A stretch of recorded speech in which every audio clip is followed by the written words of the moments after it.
Welcome to the September 2024 meeting of the MTA Board. Can we please hear the safety announcements, and then we'll move on to public speakers, please. Your safety is of the foremost importance to the MTA. Therefore, we ask that you listen and adhere to the following instructions. If you witness an emergency, notify emergency personnel in the room and call 911 immediately. Please follow any audible instructions provided through the public address system or visually on screens in the event of an emergency. If an alarm sounds, wait for a public address announcement and follow instructions. If told to go to another floor or to evacuate the building, leave all unessential items behind and use stairwell A just across the main hallway or stairwell B down the hallway past the elevators. If you have a mobility disability or cannot self-evacuate, please proceed to stairwell D or E for assistance by MTA staff or emergency personnel. An automated external defibrillator, AED, for use by trained personnel is in the main hallway just past the elevators.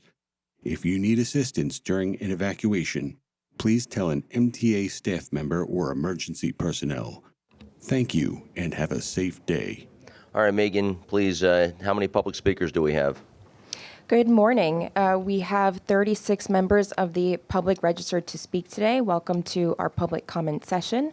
As a reminder, we ask that all public speakers adhere to the MTA's rules of conduct and decorum. I would also like to remind our speakers that in the interest of time and fairness to all, we limit everyone to 2 minutes. Please be aware that there will be a warning beep to remind you that you have 30 seconds to conclude your remarks. Our first speaker will be Christopher Greif, followed by Anna Humphrey.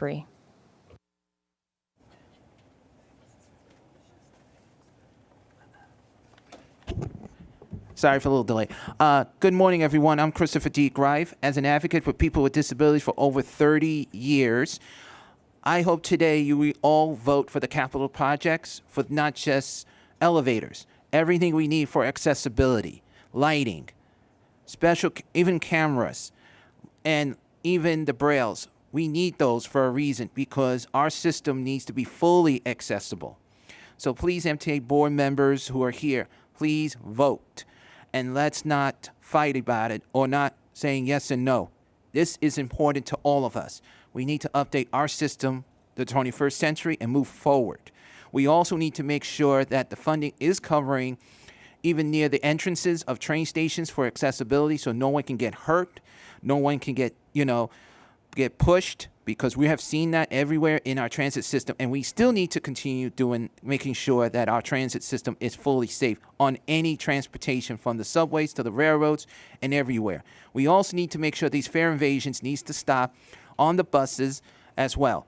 People who pay on the bus should be having a seat on the bus, especially wheelchairs and walkers should have easier access, which they do, but we have people who are not disabled need to understand that wheelchairs are priority, walkers are priority, crutches are priority, and baby strollers where the pilots are going right now. We need to remind them that those stroller areas are for baby strollers. Thank you, everyone, and please make sure you vote yes for the MTA Capital Project. Thank you. Our next speaker will be Anna Humphrey, followed by Rachel Foss. Good morning. My name is Anna Humphrey, and I'm testifying today on behalf of the Center for Independence of the Disabled, New York. I'm here to urge Governor Hochul and this board to prioritize funding for accessibility, as it is essential for making our subway system more inclusive for New Yorkers with disabilities. For far too long, the disabled community has been advocating for equal access to public transit. We are simply asking for what everyone else already has, the ability to use the subway safely and independently. Almost 2/3 of the subway stations remain inaccessible, leaving people with disabilities with limited transportation options. Congestion pricing is a critical source of funding that can help secure these much-needed upgrades. We cannot wait any longer for this change. In addition to accessibility improvements, I want to address the urgent need for better training for MTA operators, both on subways and buses. Just a few weeks ago, a bus rider in Brooklyn fell out of his wheelchair while attempting to board the B24 bus. The operator failed to ensure the rider's safety and left him on the ground, due to what I would assume is either laziness or the rush to stay on schedule. This is unacceptable. MTA operators must be trained to prioritize the safety and dignity of all riders, especially those with disabilities. It's also essential that we enforce rules about parking in bus stop lanes. In the aforementioned incident, the bus was forced to stop too far from the curb because of a truck blocking the lane, which caused the rider to fall. This could have been avoided with proper enforcement and better training. The MTA's responsibility is to serve all New Yorkers, and this starts with ensuring safety and respect for everyone, no matter their ability. We urge you to act swiftly, allocate funds, and implement the necessary training programs to prevent these avoidable tragedies from continuing. Let's make our city's transit system accessible and safe for all. Thank you. Our next speaker is Rachel Foss, followed by Jeremiah Gonzalez. Good morning. My name is Rachel Foss, and I'm the Senior Policy Advisor for reInvent Albany. We advocate for more transparent and accountable New York government. We believe the MTA's proposed 2025 to 2029 capital plan, though very large, realistically reflects the huge backlog of projects needed to keep the trains and buses rolling. The $68 billion price tag matches the mid-range cost estimate from the state comptroller, yet still comes nowhere near the $106 billion in state of good repair needs identified by the Citizens Budget Commission. Unfortunately, Governor Hochul's derailment of congestion pricing severely sabotages both the current capital plan and the next capital plan being voted on today, harming transit riders who depend on the system's trains, buses, signals, and elevators to get around. The governor still owes the MTA $19 billion for the 2020 plan, $2.5 billion in state capital funds, $15 billion from congestion pricing, and the $1.5 billion from federal matching funds, while the MTA is asking Albany for $33 billion in new tax revenues. The governor's transit math simply doesn't add up without congestion pricing. We thank MTA for releasing information about how much closer to a state of good repair the system will get with the new capital plan.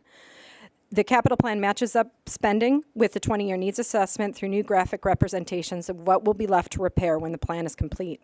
We hope MTA publishes open data which will help reinforce the urgent need for fully funding the capital plan, including starting up congestion pricing. Lastly, we look forward to hearing more about the MTA's plans to update its capital dashboard. The dashboard was created in 2009, 15 years ago. And just like the MTA's other aging assets, it really needs an upgrade. We emphasize that an improved dashboard must be accompanied by better underlying open data to let the public see for themselves what projects are left to be completed, how they're funded, and who will do the work, whether outside vendors or in-house MTA employees. Thank you for your consideration. Our next speaker is Jeremiah Gonzalez, followed by Andy Pollack.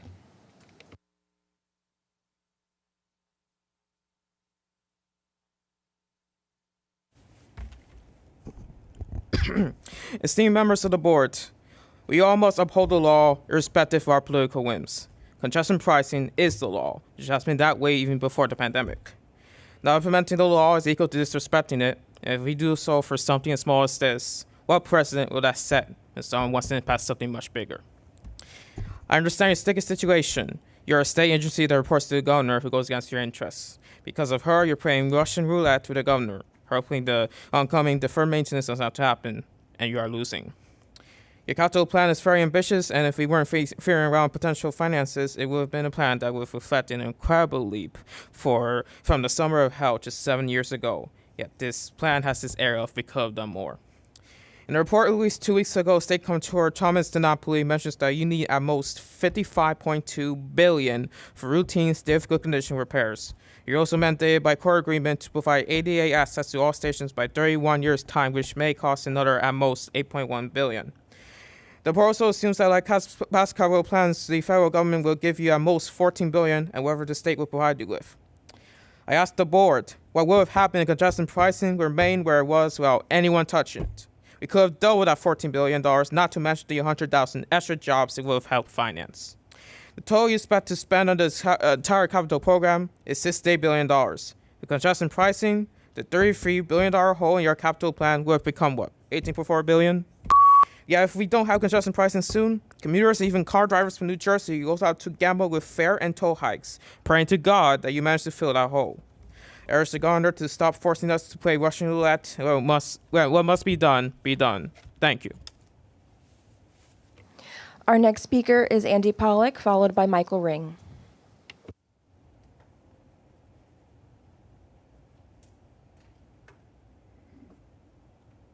Good morning. Andy Pollack for the record, Passengers United. So, I wanted to acknowledge a comment that I forgot to mention at CPAC the other day regarding the capital program. The Port Jefferson branch also needs to be electrified. So let's just put that for the record, and hopefully that can be added to the CPAC book. So, let's talk about safety. Great Neck. What did I see at Great Neck on Monday? Well, the yellow safety tape.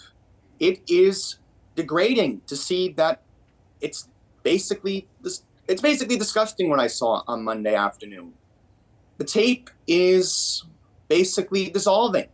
And that's a very dangerous safety hazard to have at the westbound platform at Great Neck. And then the elevator on the westbound platform. What's going on with that? That needs to immediately get repaired, because Great Neck is a very busy station on the Port Washington branch. Now, other things we need to get into. There was a stabbing on the 4-5 line on the concourse line yesterday morning. So I don't even know if that's going to be addressed at this meeting later today. And lastly, to conclude my remarks for this month, it seems the rodent side is not being baited in the subway system. I saw a very disturbing video on the Citizen App Instagram account yesterday. A man was sleeping and a rat was climbing off of him. So please start baiting the rodent side. What's going on with that? So I'm going to conclude remarks. Thank you for letting me speak this morning. Our next speaker is Michael Ring, followed by Sam Stettiner. Good morning. I'm Michael Ring. I'm a disability rights activist. If anyone needs a verbal description of my appearance, I'm a plain old 61-year-old white guy wearing a green T-shirt, wearing it says Riders Alliance on it. That is the organization I'm representing today. I'd like to talk about the governor's pause and potential sabotage of congestion pricing. I'm a lifetime New Yorker. I lived in Brooklyn my whole life. I know what it's like to live in Brooklyn. I have a lot of friends and family in the city. I think, and that's why I'm running for governor, because I think I understand the needs of New Yorkers better than she does. One of the things she wants to do besides pausing congestion pricing is sabotaging it. She wants to make an exemption for people who are city employees. She wants to make it so they don't have to pay the tolls. Everyone in this room, that side of the room at this big table, and most people who work in this building, you have an exemption from a toll. You get a free Metro card, which is a great thing. The one and only part of my platform is that city employees, instead of getting a placard so they can park in the schoolyard if they work for a school, or on the sidewalk in front of their police station, I'll take their placards away and tell them, here's a free Metro card, take the train to work like everyone else in New York. Very simple. So I'd like to use the next 33 seconds of my time, because the governor is a very wise person and believes in pausing. I'm going to pause. I'm going to play with my little toy car. So instead of debating her, I'm going to say, hey, we can meet together and bring your toy car and we can play traffic jam or something. So I'm just going to pause. Beep, beep. Traffic jam. Congestion.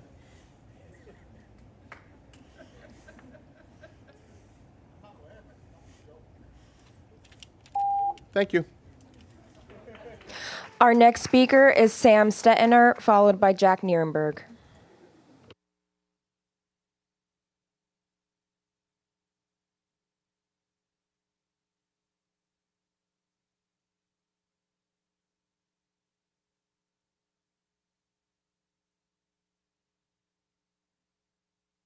We'll move on to Jack Nierenberg.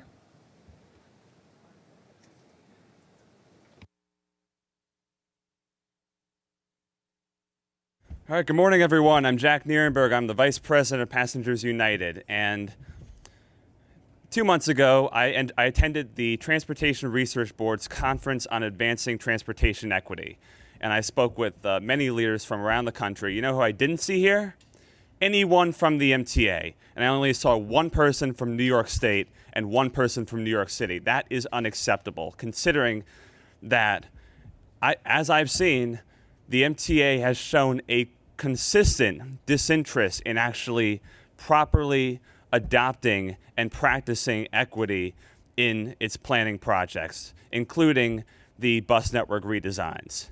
So at this point, I've been working to schedule a meeting. I think the equity metrics need to be established. And I just want to say on the record, if anyone asks at an open house or any kind of event where they're talking to the redesign team, if they have any questions about the methodologies of this agency, they have every right to know the answer to that.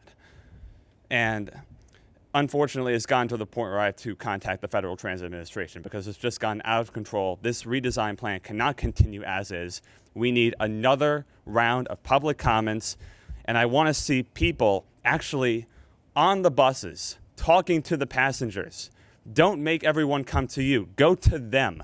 That's where you need to be. And I am more than happy to take time out of my busy schedule to help you all get those metrics established, because that needs to happen right away. Because if we're talking about accessibility and we're talking about equity, this plan will move the MTA and it'll move this city backwards. And so that's what needs to happen.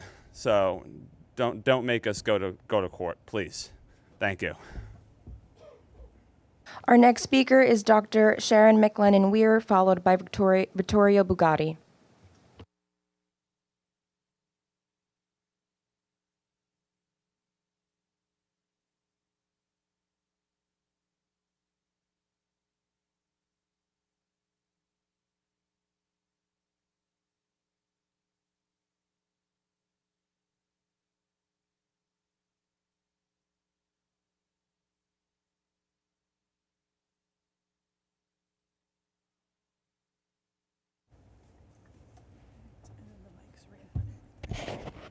Good morning. My name is Dr. Shan Mcclennon. I'm the Executive Director for the Center for Independence of the Disabled, New York, Sydney. Many of our staff and disability advocates have been protesting and advocating for congestion pricing. The reason for it is that we were told that accessibility upgrades, elevators, lighting, announcements would be implemented by congestion pricing. Unfortunately, in 2024, we have witnessed, despite signing a global settlement in 2022 with many disability advocates that are present in this room, that 23 elevators was not installed. We are here today to demand and request that funding is found so that these elevators can be implemented. We were told that by 2055, New York City would have 95% of their stations accessible. This is what we signed, this is what we agreed to, and we're going to hold the MTA accountable for their settlement agreement with all the disability advocates. It's important to understand that disability access is not about the disabled community. It's about every human that takes transportation. We all work, we all play, we all need to get to appointments, we need to be educated, and we need to have an opportunity to be safe in the subway system. So I urge you to really consider making sure that the funding is available. Thank you. Our next speaker is Victorio Bugatti, followed by Britt Bird.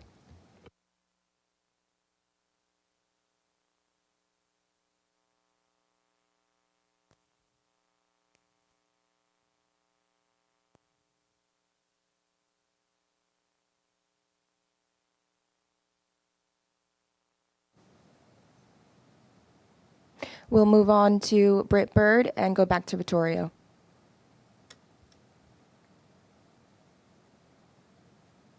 Recording in progress.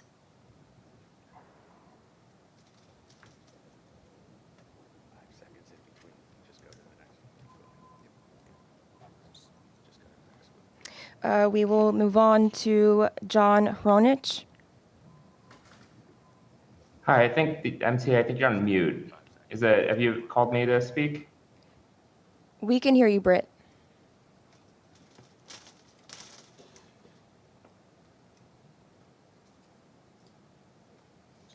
Okay, we'll go back to Zoom. Let's go back to the room and start with John.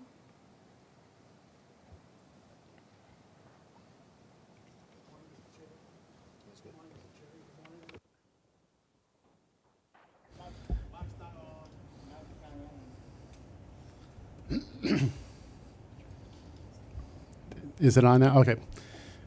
Good morning, Mr. Chair and the MTA Board, and thank you for this opportunity to address you. My name is John Horan. I am the National Sales Director for Transit Bus Sales at BAE Systems. We're headquartered in Endicott, New York, which is in upstate New York's Southern Tier region.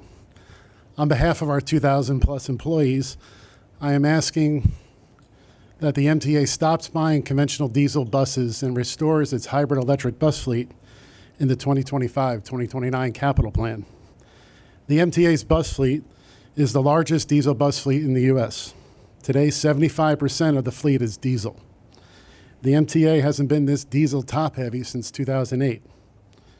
What the capital plan is proposing with adding another 2,000 diesel buses is contrary to the MTA's regional peer transit agencies. Boston, Philadelphia, Montreal, Toronto, and even Westchester County haven't procured a diesel bus on average in the last 10 years.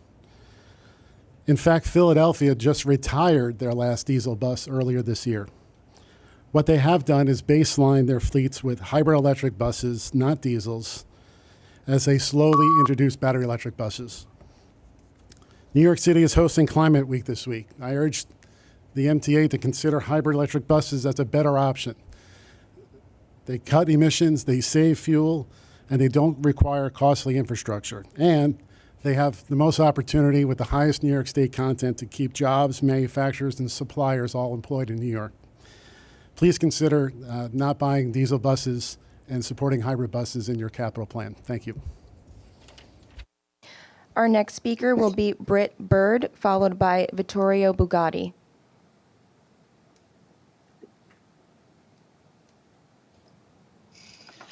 Good morning, Chair Lieber, members of the board. I'm Britt Bird, Senior Planner for Brooklyn Borough President Antonio Reynoso, and I thank you for the opportunity to read to you testimony from the Brooklyn Borough President regarding the capital plan. Every day that passes without congestion pricing increases the risk that this capital plan will be cannibalized to fill the $15 billion hole that Governor Hochul created when she paused the program. While this plan rightly prioritizes bringing the system into a state of good repair, it also lays the foundation for 3 transit opportunities identified in my comprehensive plan for Brooklyn: Livonia Yard, Utica Avenue, and the Interborough Express, or IBX. Reconstructing Livonia Yard is an opportunity to simultaneously improve transit infrastructure and solidify local jobs near the Flatlands Fairfield Industrial Business Zone. In the 20-year needs assessment, the MTA identified potential synergies between yard reconstruction and an extension of 3 train to East New York. I urge the MTA to continue evaluating this possibility, while an extension all the way to Gateway Center graded poorly in the MTA's analysis. An extension to just the yard would avoid building new right-of-way while meaningfully expanding subway access. Utica Avenue. While this plan stops short of funding a transit expansion down Utica Avenue, it does propose reconstructing Nostrand Junction, a necessary baseline condition for any future expansion. I urge the MTA to commit to this project explicitly rather than packaging it among other signaling upgrades. For the IBX, while I am encouraged that this project is included in this plan, it should be made clear to the public that as one of the few expansion projects, the IBX could be the first to suffer if the pause on congestion pricing continues. Even a partial cut to the IBX's scope could compromise the entire line. With such a massive project, it is important that the MTA not take any half measures, such as street running on streets near All Faiths Cemetery in Queens. In conclusion, I encourage you to approve the capital plan presented to you today. The governor's pause on congestion pricing continues to loom large and interfere with the MTA's ability to conduct adequate long-range planning. As this plan heads to Albany, I encourage my colleagues in the state legislature Please conclude your to remarks. prioritize the long-term needs of the MTA and our region over short-term political calculations. Thank you. Our next speaker will be Victorio Bugatti, followed by David Cufferer.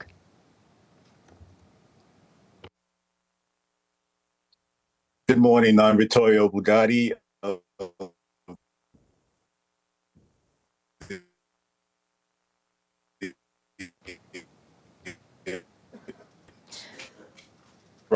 Victorio, we can't hear you. We'll go back to Victorio and move on to David Cufferer. Good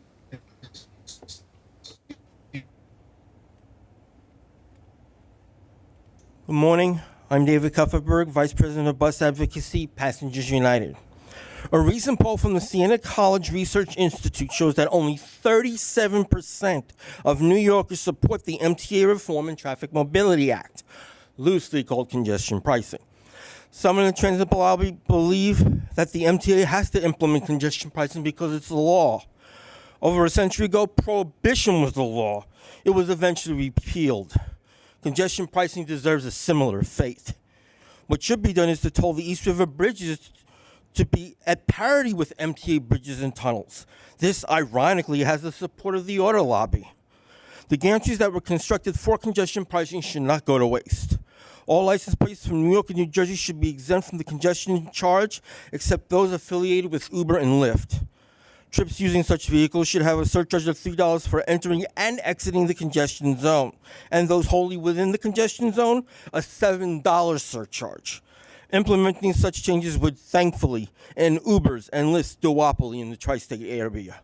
Goes to show that there are alternatives to congestion pricing. Thank you.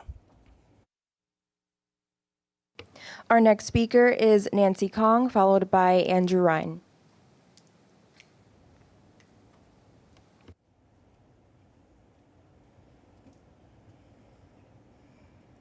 Good morning. My name is Nancy Kong. I grew up in Chinatown and now live in the Civic Center. I'm here to talk to you about two very short but very important and critical blocks called Park Row in between Frankfurt and Worth Street, and to advocate for a reimagined, safe, and beautified Park Row that best serves our aging community and would be a viable and sustained economic revitalization solution for Chinatown, Seaport, and Five small businesses, and that could result in millions of tax revenues for the city and state. Park Row was closed by NYPD to private cars after 9/11 and has been in a state of disrepair and disinvestment. At first, we were outraged. But being the resilient community that we are, we adapted. We now use Park Row every day. Parents will walk their children to school. Bicycle riders use it to connect to other neighborhoods. We have older adults, often with shopping carts, going into Chinatown to buy fresh groceries every day. And more importantly, hundreds, if not thousands, of tourists now use it to come down from the Brooklyn Bridge, to come walk into Chinatown to eat, shop, and dine. However, I want to bring your attention that there are a concerted effort by city and federal elected officials to open Park Row in its current and existing condition without further community engagement and waiting for the results of traffic studies that would provide data-driven solutions to open for cars and Park Row. Private vehicular traffic diverted into these two blocks would be disastrous. Not only would it bring noise and air pollution to a designated environmental justice area, it would be a disincentive for broad and wide use of public transportation. More cars into the current zone would be incredibly disruptive and would slow the already challenged travel times for our buses. We need to bring your attention to this and your help in supporting policies for data-driven solutions and not for political gain. Thank you very much. Our next speaker is Andrew Ryan, followed by Howard Birnbaum. Please don't fall off your chairs, but the Citizens Budget Commission would like to commend the MTA for three things. One, rightly focusing the vast majority of its capital plan on projects that rebuild and improve the system. Two, showing the proposal's impact on the system's state of repair. And three, not proposing a radically unachievably sized capital plan. Still, despite C&D's great success in speeding capital delivery, we think the plan is larger than can be accomplished in 5 years. Also, the expansion projects, while beneficial, divert resources from essential rebuilding and improvement efforts. Therefore, we think the MTA should slightly trim the plan to be more achievable. But since that ain't going to happen, the MTA should transparently schedule the essential rebuild and improve projects before the expansion projects. The biggest unknowns, of course, are the sources and amount of money that will fill the gaping financing hole. First, the state should unpause congestion pricing because any shrinkage or alternative makes financing all the new projects much harder. Then the state should develop a plan that is sustainable, meaning you don't have to increase taxes every 5 years, ensures riders, taxpayers, and drivers all across the region pay their fair share, and does not harm New York's competitiveness by balancing two facts. One, New York already has the nation's highest taxes, and two, New York needs reliable transit to thrive. Also, as much as the MTA needs capital financing, the proposed $10 billion in new bonds is not affordable within the 5 years. The MTA structural budget gap will exceed $1 billion by the end of the decade, and frankly, 15% of an operating budget that's not fully funded does not make debt affordable. For its part, the MTA should reduce fare evasion, and labor must be a partner to increase productivity, which are essential to stabilize the operating budget and provide room for financing capital projects. To be clear, CBC urges the board and the state to support a realistic, tightly focused, and smartly financed MTA capital investment plan, because without it, New York will risk the reliable service and financial stability on which our economy depends and which New Yorkers deserve. Our next speaker will be Howard Birnbaum, and then we'll go back to Victorio Bugatti. Good morning. You hear me? Okay, I want to make sure. I'm an MTA former board member, and I'm here today for what the board members are here. I want you to vote no on this capital plan that we will discuss on Monday. Instead, vote on the Queens bus design. It's more important right now to get it off and get it done with as soon as possible, and vote yes on the Queens bus design, and also vote no on the capital plan. It's not, because we don't believe the governor what she says anymore, because she says one thing, then she's telling everything else different. But don't listen to the governor, because she doesn't know what she's talking about, and do not listen to the public what they say. They don't know anything. They do not run the system for you. You run for us, not for the public to run for you. I will support the board members to vote with me today. Vote yes on the Queens bus design and vote no on the capital plan. Thank you, and have a pleasant day. Our next speaker will be Victorio Bugatti, followed by Miriam Fisher. Good morning. Can you hear me? Yes. Okay. Good morning. I'm Victorio Bugatti, leader and founder of the Express Bus Advocacy Group. I'm before the MTA board today to speak directly to the MTA leadership. Mr. Lieber and Mr. Anacaro, under your watch, Express Bus in the outer boroughs have been a disaster. We deal with roach-infested express buses, as was the case recently on Staten Island during the morning rush. We see daily cancellations of express bus service. Riders stranded because the last express bus of the night is canceled, oftentimes with no notice. Since Sarah Mayer left as chief customer officer, getting answers to basic questions has been nearly impossible. Last week, Bronx Division could not confirm where 3 Bronx express bus stops were moved at East 86th Street and 3rd Avenue on the Upper East Side. The riders are fed up with the daily cancellations. We are tired of seeing the same trips canceled almost the entire week when a bus operator is on vacation or sick. We need clean express buses with working air conditioning. The basic needs of the riders are not being met. Mr. Anacaro, you stated to the media recently that the maintenance disaster on Staten Island was a seasonal issue. The ongoing cancellation of service and poor maintenance of the express bus fleet has been an issue now for several years. If I ran my department the way that the bus department is being handled, I would have been fired years ago. We need leadership at the MTA that can meet the needs of the riders, and the current leadership with Mr. Anacaro and Mr. Lieber simply isn't cutting it. You should both resign. Let someone take over that cares about the riders. As it currently stands, even though your metrics may state that you're meeting over 90% of the service, that simply isn't happening. And so if you really cared about the riders, we wouldn't see the high level of cancellations that we're seeing every day. And people wouldn't be waiting 45 minutes to an hour for a bus or being left stranded constantly. This is a disgrace that this is happening in New York City under your leadership. Thank you. Our next speaker will be Miriam Fisher, followed by Francis Bird.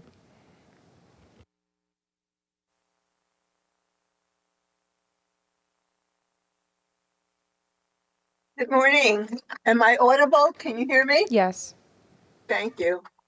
I'm a resident of Chelsea and struggle with inaccessible subway steps. I've had 3 back surgeries, facing a 4th, knee surgery, hit by a yellow taxi, in a coma for 9 days. It's hard. On 6th Avenue and 23rd Street, we have an inaccessible subway renovated in 2018, but no elevator included, a violation today of the new law. Block at Stella Center, a 12-story residence for hundreds who are visually impaired and have other disabilities. I advocate to start the repair of 23rd Street, Chelsea at 6th Avenue, 23rd. Chelsea is an accessibility desert. 5 stations, river to river, Hudson to East River, and only one accessible station, Park Avenue South. The connection to the nearest accessible subways, 14th and 34th, are bus rides, bus stops without seating or shelter from weather, heat, cold. Buses uptown are slow as they're facing gridlock towards the major transit hubs, Penn Station and Port Authority. It's very hard for people with disabilities to make this connection. Thank you for listening. And we all, everyone can use a working subway that serves us all. Thank you. Before we move on to the next speaker, just a reminder that our public speakers should only address their remarks to the chair. We will resume with Francis Bird, followed by Alan Mukal. Good morning, members of the board and board chair. My name is Francis Bird. I'm a member of Riders Alliance, a resident of Crown Heights, and a regular rider of the A and C lines and the B65 bus, which is terribly slow, by the way, if you didn't know. This morning, I'm adding my voice to those calling for a true capital budget plan that includes the return of the 23 elevators that were taken out because of Governor Hochul's pause of congestion pricing. The pause makes a mockery out of the entire MTA budget, not just the capital plans, but also the operating budget, forcing communities like Crown Heights and Bed-Stuy and other marginal communities to play a sort of 3-card Monte game with their elected representatives, with the MTA, to try and make sure that they might be lucky enough to get the improvements that come from a diminished capital budget and diminished operating budget. The real future of the MTA capital budget and halting future fare increases now relies almost entirely on what will happen with the national election in November, as well as the role of the state legislature in appropriating funds to help cover the gaping holes in that capital plan. But it doesn't have to be doom and gloom. All the governor has to do is unpause congestion pricing in its original approved form, save the capital budget, save the system, start congestion pricing. Thank you. Our next speaker will be Alan Mukal, followed by Pedro Valdez Rivera. Hello, my name's Alan Mukal. I'm a resident of Brooklyn, New York. And thank you for the opportunity to address the board and the speaker and condemn the epic failure of leadership that Governor Hochul wrought by killing congestion pricing. Congestion pricing was envisioned to make behavioral changes in the way people move about New York City by introducing fees that will require drivers into the central business district to pay their fair share of the cost that their choice to drive imposes on New York City as a whole in regards to road usage, congestion impact, and the dangers posed by pollution and car violence, and simultaneously using these funds to improve the heart of New York City, the transit system. We need to encourage people to take transit and discourage them from driving. I have a little example. I was at the Mets game on Sunday night. I took transit, of course, and I met a friend from Armonk who also chose to take his transit, and he had options. He could have driven, but he's a conscientious person. On the way home, the 7 train was delayed. And when it finally was running, it was running locally. They often have express trains after games. I wonder if next time he's going to make that same decision, because it cost him an extra hour if he had driven than if he had driven. So thank you for your patience and time. Our next speaker is Pedro Valdez Rivera, followed by Paul Medetsky. Good morning. I'm Pedro Valdez Rivera. I'm a Rise member since June 2013. I'm also a Bed-Stuy Nitro resident with my family since January 2016. Occasionally, I ride either the J or the M trains from Murray Avenue Station to Manhattan for medical reasons. However, it's always a lot of people that are waiting for the train. With congestion pricing, the MTA needs the money to put CBTC on the Jamaica line, which I could using, as well as the JC Nassau Street line, which is proposed for this capital program to be voted, as well as the 6th Avenue line, which are using the M train to Midtown Manhattan for the previous capital program. This could make the trains run more efficiently, frequently, and safely. Meanwhile, sometimes I ride the B38 bus to downtown Brooklyn for medical reasons and back. Despite this, I'm living in a neighborhood where there are a lot of vehicles, especially for trucks, and I'm having asthma issues, just like my disabled mother. With congestion pricing, the MTA needs its money to replace the diesel fuel buses with zero-emission electric buses. This could lead to cleaner air so me and my family could breathe. Therefore, me and millions of subway bus riders in NY are demanding Governor Kathy Hochul to unpause congestion pricing for the MTA's 2025 to 2029 capital plan. Thank you. Our next speaker is Paul Medetsky, followed by Lisa Daglian. Good morning. Before my testimony, I was perusing this document that they leave out for us, and I just can't help but appreciate the sense of humor that it must have taken to write the phrase, New York City Transit and Staten Island Rail will build on the successful initiatives of the 2020 to 2024 capital program. It takes a lot to say that, given the $16.5 billion gaping hole blown in the last capital budget, canceling or delaying several of these successful initiatives promised in the program. These initiatives are urgently needed to plug the accessibility gaps and other transit improvements throughout the system. The capital program, while large in ambition and scope, cannot be considered successful if it has to cannibalize itself in order to pay for the programs in the last capital program. I urge the governor to stop nickel and diming New York City bus and subway riders to pay for her pet projects and to cater to suburban commuters who aren't going to vote for her anyway. We deserve far more comprehensive bus funding, more than the $454 million in this capital program and the money that was promised in the last one. We need more comprehensive transportation options for outer borough commuters so that they shift modes from driving to transit. And we deserve the reinstatement of congestion pricing and the $16.5 billion for what we lost in the last plan for the sake of new rolling stock, new signals, expanded and more frequent service, and accessibility. To the board, I urge you to approve this capital program, and to the governor, I urge you to save this program and the last one by reinstating congestion pricing now. Thank you. Our next speaker will be Lisa Daglian, followed by Dana Dennis. Hi, good morning. I'm Lisa Daglian, the Executive Director of the Permanent Citizens Advisory Committee to the MTA PCAC.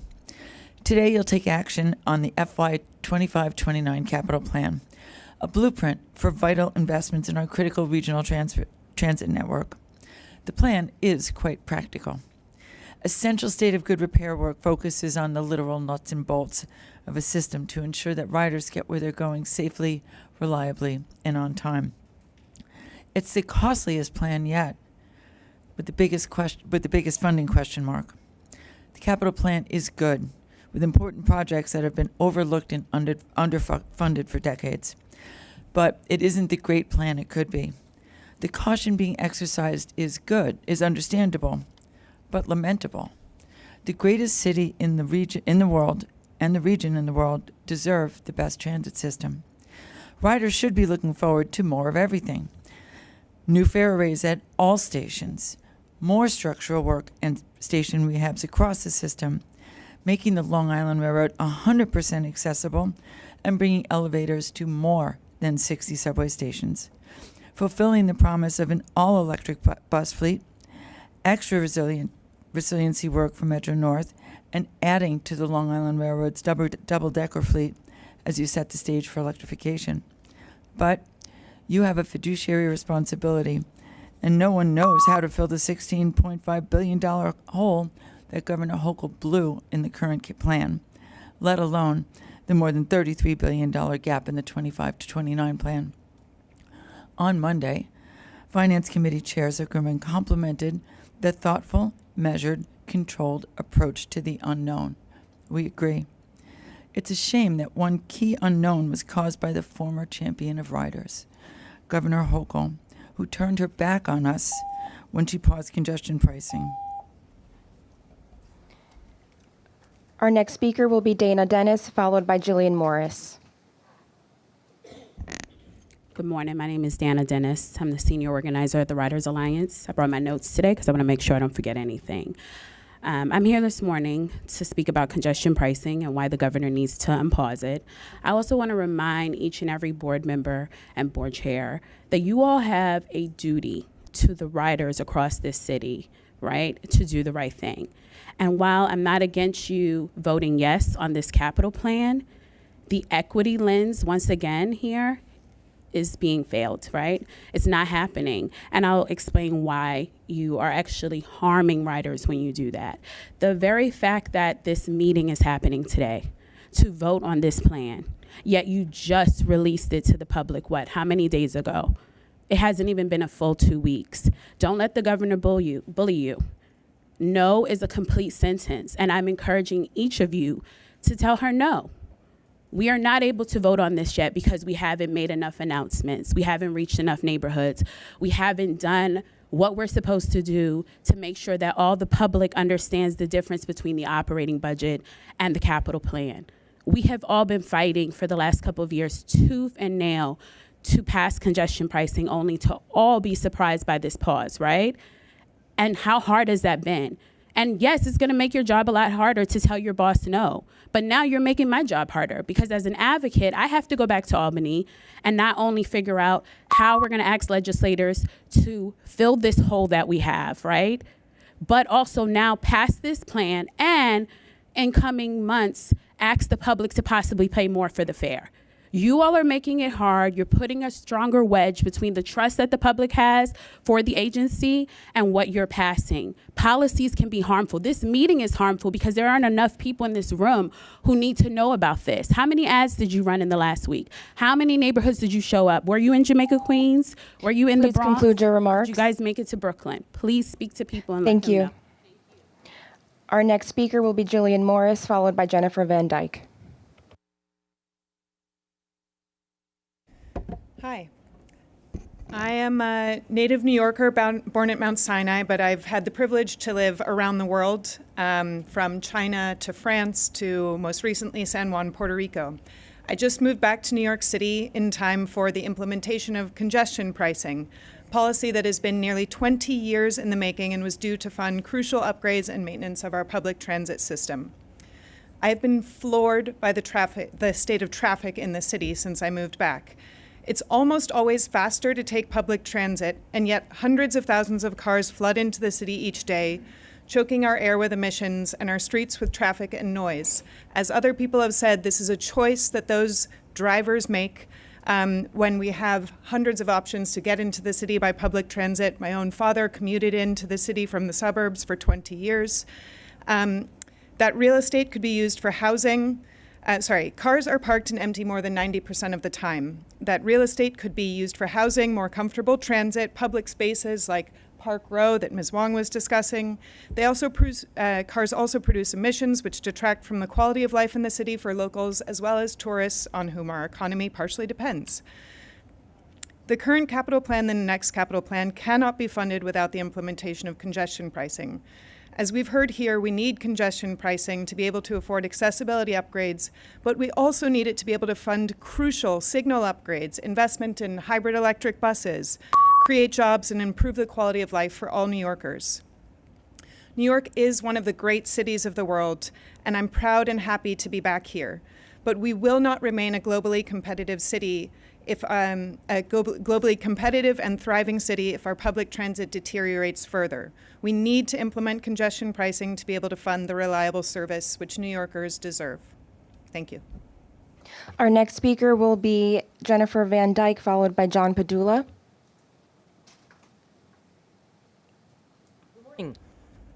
I'm Jennifer Van Dyke with the Elevator Action Group. We in the disability rights community are very aware of the difficult situation confronting you. It has been over 3 months since the congestion pricing pause went into effect, and this is all on Governor Hochul. She made the mess, she has to fix it, yet she has brought no solutions to the table. And you seem to be relying on Hochul's word, which we all can attest to counts for nothing. Congestion pricing was signed into law.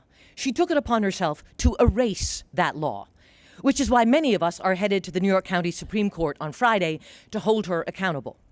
However, we are in this together, and we have a partial solution which we have suggested before and we will suggest again. The elevator maintenance case has been going on since 2017.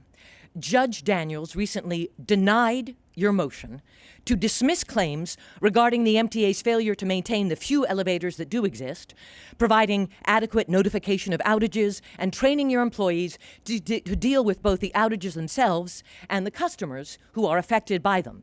So that case is now headed to trial. Now, you have been paying legal fees on this case for 7 years. We can't get access to those bills, but I think it's fair to say that those bills have reached into the millions of dollars that could have been spent on elevator maintenance. Why continue with this case? You learned after 5 years of stalling on the construction case that you in fact needed to settle, and you did. You are now building more elevators at an accelerated pace. Well, let me take that back. You were until Hochul's pause threw a wrench in the works. So here's an idea. Stop paying those lawyers for bad advice. It didn't work before, and it won't work now. Settle the maintenance case. Put our taxpayer dollars to good use, not legal fees. Elevators are for everyone. Thank you. Next speaker will be John Padula, followed by Jason Anthony.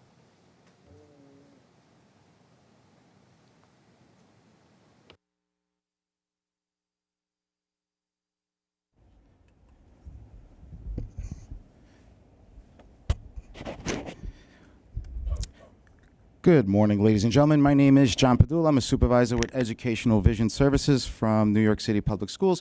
I'm also a member of the Advisory Committee for Transit Accessibility. As a blind New Yorker committed to living my best blind life, non-visual access is a must for safe and purposeful travel. And I'm thrilled that the new plan calls for modernized subway cars that are going to provide crucial information both visually and auditorily for all riders. And 60 more accessible stations, again, more meaningful access, providing people with real choices. And when I think about disability, as an educator that taught students for 15 years and now somebody that's responsible for the education of students, these are the things I think about. I think about autonomy, and I think about how to mitigate disability for my kids so they have opportunity and real choice. And real choices and equitable access are two major ingredients to mitigate disability. And I want my kids to have real choices. And to the powers that be, I don't know where this money is going to come from, but it needs to come. And this plan needs to be funded because people deserve, everyone deserves an inclusive transit system. And at the end of the day, call me partial, call me biased, but I'm here representing blind kids in New York City. And I want my kids to be able to go to work. And I want my kids to be able to have a meaningful adult experience. I want them to have a decent life like anyone else. And at the end of the day, they're going to pay taxes. And hopefully they pay into my retirement. And they take care of us. But like I always say, never mistake disability for an ability. Low expectations lead to low outcomes. My name is John Padula. Thank you very much. Our next speaker will be Jason Anthony, followed by Joe Rapaport. Good morning, everybody. Jason Anthony here from the Long Island Railroad 88 Task Force. Jano, happy belated. We know that your birthday was late last week. We hope that you had a wonderful birthday. First but not least, yours truly had an unfortunate incident in the transit system late last week. Hopefully, he is still here, alive. And I want to thank those here at the MTA who I considered my extended family for helping me go through this emotional process. It's not easy. But I want you guys, board members, to pass this 2025 to 2029 capital program. It is no-brainer because we need more security cameras in all 472 subway stations. Let's take one example. 14th Street on the 8th Avenue line. There's only one security camera there. And we need more police presence everywhere. We need more elevators, ramps, escalators. Let's think everything. The R62s and R68As, they are as old as my own self. So think about it, everybody. So let's get this capital plan across the board. So see you guys next month. Our next speaker is Joe Rapaport, followed by Devin Callahan. Good morning. I'm Joe Rapaport from the Brooklyn Center for Independence of the Disabled. 45 years ago, in 1979, the Eastern Paralyzed Veterans Association sued the MTA to make the subways accessible to wheelchair users and other people with mobility disabilities. It was the first of many lawsuits.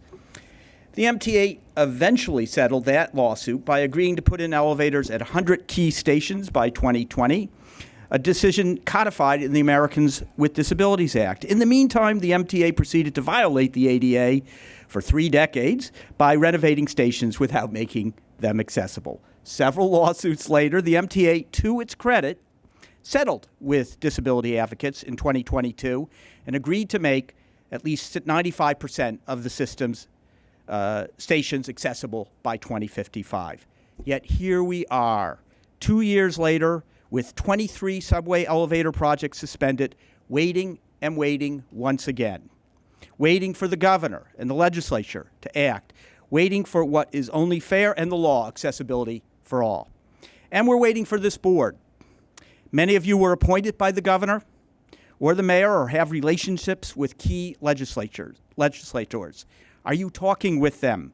What are you doing to get transit funding, not as part of next year's 2025-2026 budget, but now? We are still waiting 45 years in, not for one magic source of funding, but for any combination of money that gets these projects going and other vital work in place. It's time for you to make your voices heard. Thank you.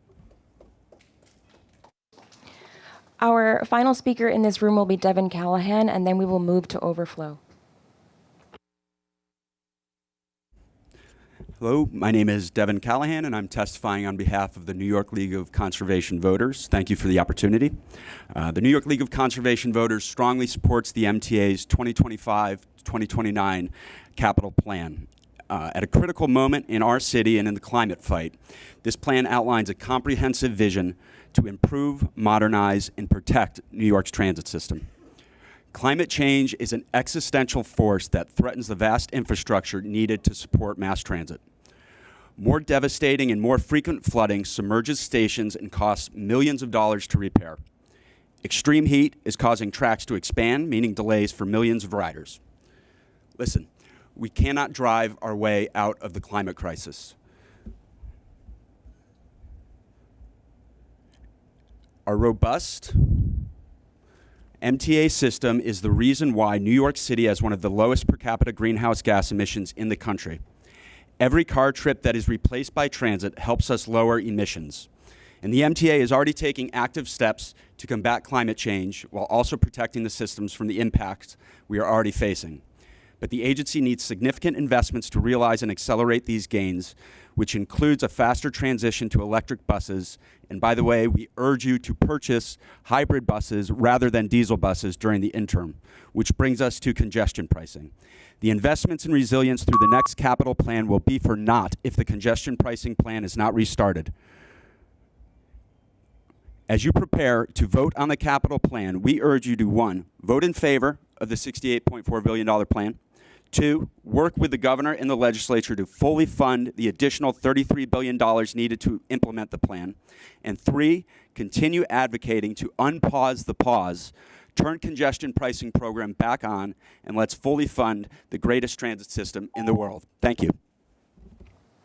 Chair Lieber, we have reached the allotted time for this public comment session. At this time, we ask that the remaining registered speakers for them to stand by as we transition to a separate live recording session.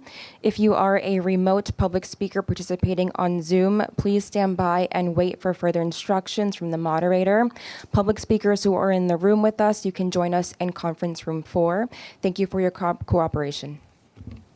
Thank you, Megan, and thank you to the speakers, and including those who are going to register their comments in the adjacent conference room. Those comments are all distributed to the board, and we very much appreciate everybody taking the time to contribute. Paige Graves, General Counsel, do we have a quorum? Yes, we do. Okay. Let's get it. We're going slightly out of order of our normal process in order to expedite our presentation, discussion, and ultimately action on the capital plan, because we have a couple board members who have conflicts that involve other significant government business. So out of deference to them, we're going slightly out of order, hence the early start. Let me turn it over to Jamie Torres Springer for a presentation on the 25 to 29 capital program. We promise this will be slightly different than the presentations that you've heard in the last couple of weeks. Thank you. Thank you very much, Chair. Good morning, members of the board. We're very proud of the 2025 to 29 capital plan and the process that brought us here. We've spent the last week touting the transformative projects across the region that it includes, and they're very exciting. Rather than, as the chair said, rather than give a full walkthrough of the plan, which we've done a few times both publicly and as part of our board staff working group over the last few months, I'll give you a brief summary, and then I've asked 3 of our senior leaders who have created the agency infrastructure to produce this plan to give us some background on some of the key questions that we've heard since releasing the plan. Tim Mulligan, Deputy Chief Development Officer, whose development group produced the plan and will be responsible for the management of it, will give you some background on the benchmarks that we use to size the plan, and very importantly, the capacity that we've built to award and manage this much work at MTA C&D. And then Alyssa Cobb-Conan, who along with Frederica Cuenca built our new asset planning group, will walk us through how this plan is responsive to the 20-year needs assessment that we released at the end of last year. So quickly, you've seen all of this, but our plan revolves around 3 major goals. The first, and I would say most important, is frequent, reliable, safe service, which requires having a system that remains in and proceeds towards a state of good repair. The biggest aspects of that are purchasing 2,000 new rail cars as a significant portion, 1/4 of our rolling stock ages out, reaches 40 years of age, 1,500 new cars, subway cars on the subway system, like those R211s that we see circulating on the A and the C right now. That is a major investment. It's 2.5 times what we've invested in the last 5-year plan, but very important as we see this aging out of a big portion of our fleet, that we replace that. What really matters for service is structures, rail cars, track, and the systems that support it. That's at least what our customers see, and we're making the investment. We continue the signal modernization that's underway. We have 5 lines currently underway, 2 more lines that we're going to get done as part of this 20 to 24 plan, and continuing that on at least 75 more miles of the subway system. And as we talked about, addressing a couple of those significant bottlenecks at Nostrand Junction and DeKalb Avenue that slow our passengers down. We're modernizing the back of the house, train shops and yards, shop investments that will allow us to accommodate that new rolling stock, and then yards that allow us at New York City Transit to get our put-ins done in the morning in a more orderly way that reduces incidents that disrupt service. We're focused on power, 80 substations across the New York City Transit, Long Island Railroad, Metro North system. These substations, as we've talked about a lot, are in a state of disrepair. We don't want to see ourselves in the situation that New Jersey Transit, Amtrak riders found themselves in across the river this summer. A lot of that was due to inadequate state of repair for power, and we're going to make that investment. And then structures, including particularly a major investment in the Grand Central train shed under Park Avenue, which is 95% of its structure is in a state of disrepair. And then, again, towards frequent and reliable service, some expansion in this plan, very exciting. A priority of the governor's, the Interborough Express, a significant amount of funding to enable us to get that project started and in construction. That's our frequent and reliable service. Improving the customer experience. A lot of that frequent and reliable service effort will do that, but also big commitment to continuing our path towards ADA accessibility. At least 60 more subway stations, 6 railroad stations made ADA accessible. By the end of this plan, we will have more than 50% of our 472 subway stations ADA accessible, covering 75% of our riders, which is, we're still on that path toward 95% in 2055. It's hard work, but we've got a ton of this work going, and we've really accelerated this and continue to make that a priority in this plan. A lot of investment in stations, their components, and at 1/3 of stations and 30 railroad stations, including particularly, we've talked about the Harlem line, needing to rebuild a number of stations and the platforms in particular. Other big efforts to assist with customer communications. Our riders have different expectations, and we're meeting those expectations by giving them more information and more communications. And then really important for accessibility, for passenger comfort, and for addressing fare evasion is the new modern fare gates that we'll be installing at 150 subway stations. Lastly, addressing climate change. This is Climate Week, and so it's really important and appropriate we be talking about this. We released a comprehensive plan that says we need a $6 billion investment in 10 years, and we've got more than $2 billion of investment in this plan. That's addressing those stations that get flooded now during heavy rainfall. The Hudson Line, which is really subject to sea level rise and impacted by heavy rainfall, on its other side, and then also beginning to address the excessive heat issues that we're going to see more and more within our system. And then continue our transition to fully electric bus fleet by 2040 with the purchase of 500 zero-emission buses. All of this came out of a big effort to build the plan and the 20-year needs assessment, which looked at 6 million individual assets, rated them, prioritized them, and with that, I want to hand it over to Alyssa to walk us through how the plan is responsive to that needs assessment. Good morning, everyone. As you all know, the 20-year needs assessment revealed we have a lot to do, and building on the results of that assessment, we put together our capital plan to be tailored to the specific needs of every asset. This plan is intended to help decision makers understand the state of the system, what's at risk if we don't act, and what we propose to do in the 25 to 29 plan. For the presentation today, we selected a couple of assets, power substations for transit and bridges for Long Island Railroad, to illustrate our in-depth analysis and the scale at which we need to do work and the critical nature of these investments. You'll see from these colors and the concepts that they represent in the plan and in the presentation, and the blue represents assets that are in adequate and good condition, and the red indicates assets that are in poor and marginal condition.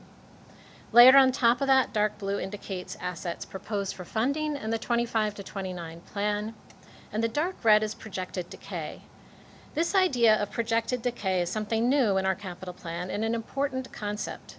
Of course, time never stands still, and projected decay is a prediction of how many assets that are currently in adequate and good condition, but that are expected because of age, wear and tear, and physical exposure to the elements to deteriorate and condition over the next 5 years.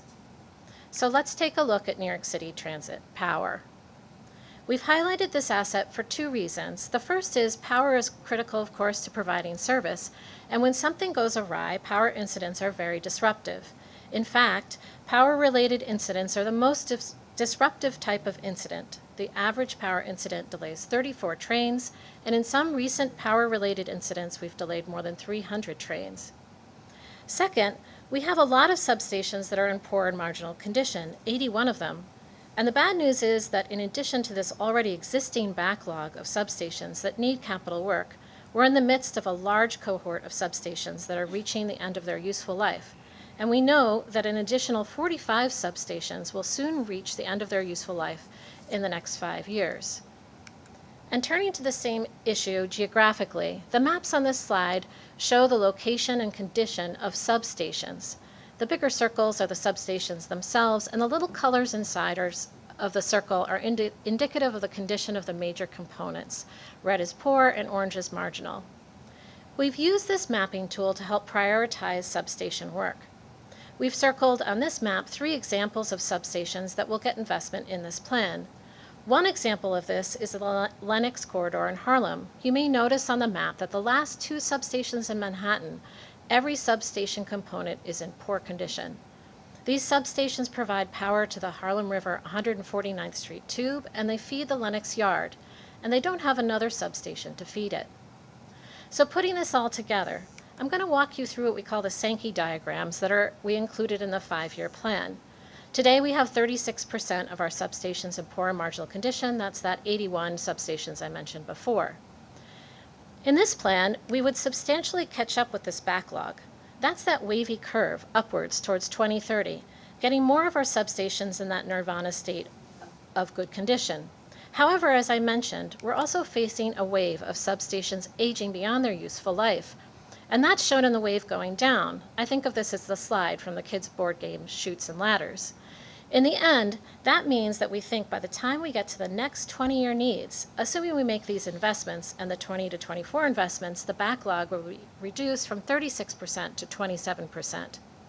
And just as a side note, not shown on the slide, if we didn't make these proposed investments in the capital plan, we anticipate that more than half, 56% of our substations would fall out of the state of good repair by 2030, risking power meltdowns if we delay these investments. And this is just to underscore why this capital plan is a key moment when we have to ramp up our investments in substations to keep us ahead of the decay curve. I'm going to go through one more example more quickly than power. Looking at this bar, we're focused on Long Island Railroad structures, bridges in particular. So looking at the bar graph on the left, which is a snapshot of the condition of Long Island Railroad undergrade bridges. For those of you who don't know, undergrade bridges are when the train tracks go over the road. Long Island Railroad structures look like they're in decent shape, with more than 85% in a state of good repair. But that 13% we also need to pay attention to, because it includes 63 actual individual bridges. Photos of some of them are shown on this slide. And as you can see on the map, these 63 bridges in poor and marginal condition are throughout the network for Long Island Railroad, creating vulnerabilities to service on all branches. Well, let's look at the Sankey for Long Island Railroad bridges. This plan will address approximately 20 locations for rehab of these bridges, shown in the curve going up for state of good repair. And as we consider how many more bridges will fall into that poor and marginal category over the next 5 years, you will see that the band is relatively narrow given the age of Long Island Railroad structures. This is because in this plan, we also scale up preventative measures by painting and waterproofing approximately 45 bridges and viaducts. This is important, of course, because rehab or replacement of these structures is a significant cost and has operational impacts. The combination of rehabs plus the painting and waterproofing means that we can slow and help stabilize the rate of deterioration. And of course, it isn't just about the condition of the assets. Climate change is an existential threat that underscores the risk if we don't invest. The Hudson Line, as we've talked about, is very vulnerable, and it's not just a projection. We've already experienced it. This photo shows high tide flooding after a storm this January. And climate change, of course, will intensify this. With future sea level rise, we'll experience this kind of high tide flooding on a monthly basis. Over a sixth of the Hudson Line tracks will be subject to high tide flooding by the 2050s. Flooding on this line impacts 12 million Metro North Hudson Line riders, in addition to over 1 million Amtrak riders, as well as freight rail services of CSX.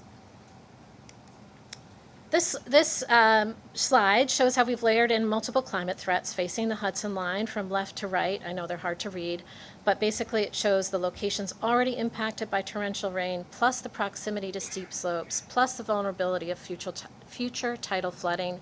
And when we consider this all together, we've identified key segments or interlockings that need the most attention, shown on the map on the right. It's a lot of the Hudson Line. We then considered these locations where we also knew that the asset conditions were urgent. And what we found is there's a 20-mile segment from Croton Harmon to Spuyten Duyvil where there's a large concentration of assets in poor and marginal condition and climate vulnerabilities. And this is shown on the map on the left. In this segment alone, there are 24 retaining walls and 23 culverts in poor and marginal condition. As shown in the illustration on the right, addressing this will require a range of interventions, including elevating equipment, expanding drainage, reducing runoff, addressing track elevations, and fortifying retaining walls and shorelines. The illustration here shows this integrated plan for addressing multiple assets comprehensively based on our resilience blueprint. And these are just a few examples of how our bottom-up planning underpins the proposed 25 to 29 plan. And Tim Mulligan will now discuss the sort of top-down approach. So in addition to utilizing the comprehensive asset data from the 20-year needs to build the plan, we also validated the overall envelope and size of the plan by looking at external benchmarks. JP Morgan did analysis of peer organizations, both public sector and private, and looking at utilities, freight lines, heavy manufacturers, delivery services. And what that analysis found is that for comparable systems that have a extensive industrial plant like the MTA's $1.3 trillion asset base, we should be investing over $20 billion a year, between $16 and $23 billion a year. The low end of that is when you've caught up on the backlog. As Alyssa just illustrated, we're not at that spot yet. So to catch up on the backlog, we need to be at the top end, which would mean a capital plan over $100 billion. That's obviously not what we're putting forward today, but it was an important comparison. There's also been independent analysis and review from the New York State Controller that showed that the total capital need for the MTA ranges from just under $60 billion to over $90 billion for the 25 to 29. And additional work done by the Citizens Budget Commission found a similar range. What we're talking about with this capital plan is really in the low middle portion of that range. The third sort of comparable you should look at is really what happened with inflation, right? How much does it cost to buy the same level of steel, concrete, new rail cars, new buses now than it did 5 years ago? And as everyone's aware from their personal experience at the grocery store, we had an unprecedented experience of inflation over the last 5 years coming out of the COVID crisis and the supply chain disruption. Over 29% by the most conservative index, and that alone would necessitate a capital plan growing off the 20 to 24 over $70 billion. How can we get all of this achieved? How can we have the capacity to deliver this? 2024 was a big expansion, and we stepped up to the plate in terms of increasing our capacity to get more work awarded and more work completed on the right-of-way. One strategy to achieve this was bundling. The graphic on the left shows you how we used to put out ADA station work, really one station at a time, or one station per contract, and how we use bundling in 20 to 24 to support the more than fourfold increase in how quickly we put out ADA projects to comply with the settlement that we achieved in 2022. When we were constrained in the 2024 plan. We had 2 years where we were positioned to make more than $10 billion worth of commitments, right? In 22 and in 23. In 23, we pulled back from awarding some of those projects because some of the risks associated with congestion pricing. But we fully believe that we can continue the capacity to be able to award the work for 25 to 29, as well as the $15 billion of revenue that's still not available from 20 to 24. This chart focuses on the proposed capital plan commitment by year, and what you see is that the major projects in the rolling stock and the lumpiness or the big chunks of those commitment sit on top of the regular course of annual business, which is putting out dozens of contracts to the private sector for third-party construction work and supporting the in-house forces that are doing track and power work and supporting the capital plan with work trains and flaggers and the like. And what the chart underneath the chart shows is, in terms of the amount of work we're actually awarding to third-party contracts, it's not a significant increase over the pace that we achieved in those 2 unconstrained years in 20 to 24. It's really an increase that's more consistent with the rate of inflation. So the 25-29 capital plan that you've heard about so much, just to review the overall envelope again, $65.4 billion for the CPRB portion of the capital plan that goes to Albany for consideration, and an additional $3 billion for bridges and tunnels, which is self-funded, and a total capital plan for 25 to 29 of $68.4. Over 90% of this is dedicated to core infrastructure. This is really a state of good repair, normal replacement focused plan. And it's achievable for the reasons we discussed, and we think responsibly sized based on the asset condition from the bottom up and our comparables from the top down.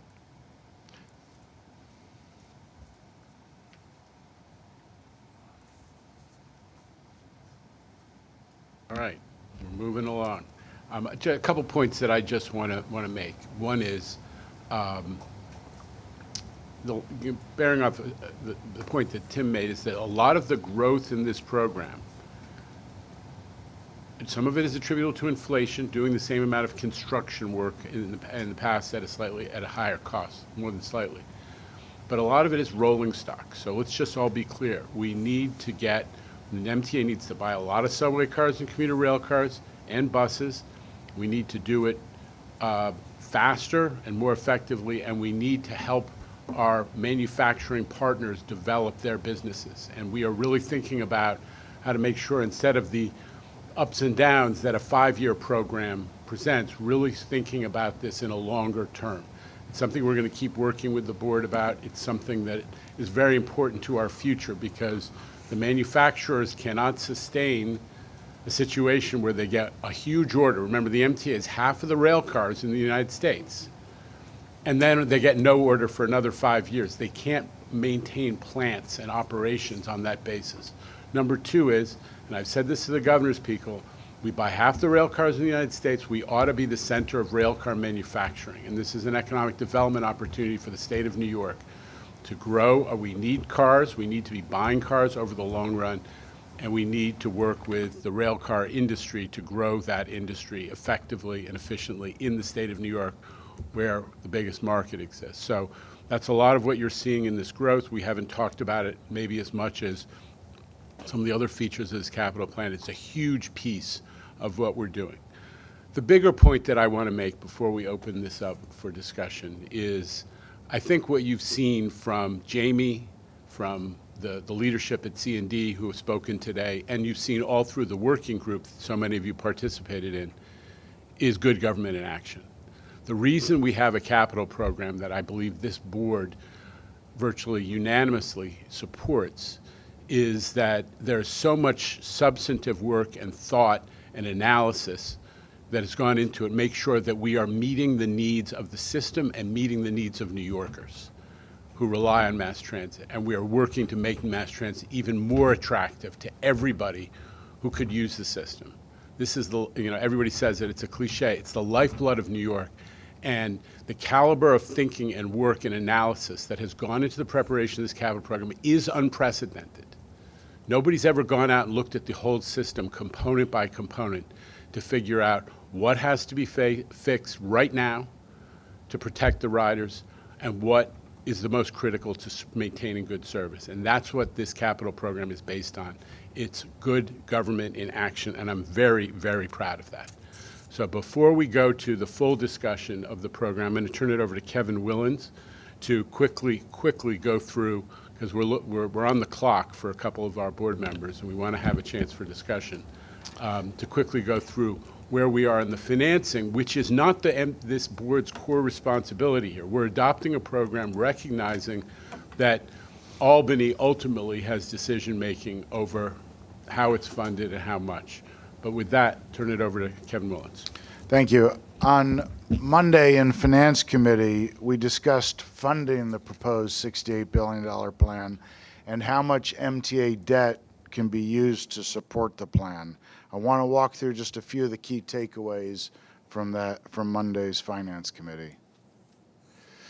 Capital programs historically are always funded with a mix of federal, state, city, and MTA sources. As you see here on the left is the mix of funding for 20 to 24, and I'll point, we had roughly $10 billion of MTA and TBTA bonds, which was about 18% of the prior capital program. In this proposed 25 to 29 plan, you'll see the identified and still to be identified funding sources, but zeroing in on this plan proposes $13 billion of MTA and TBTA bonds, $10 billion to fund transit and commuter projects, and $3 billion of TBTA bonds to fund Triborough's program. You'll see here we've assumed $8 billion of state and city contribution, which still has to be agreed to, which is the same percentage as the prior program of the core capital program, leaving that $33 billion funding gap. So the question is, why $13 billion? Is that, too high, too low? And we think it's the right amount. If you look at this chart, just compares this $13 billion proposal versus the historical programs. And a couple things to point out, it's 19% of the proposed program, 20 to 24 MTA and TBTA debt was 18%, and the $13 billion is in range of the prior programs.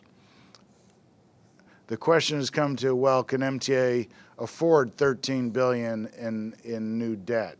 And there's a few measures we went through in Finance Committee, but one looking how does it impact, certainly issuing additional debt puts additional expense into the operating budget that needs to be accommodated with other savings, either operating expense savings or additional revenue.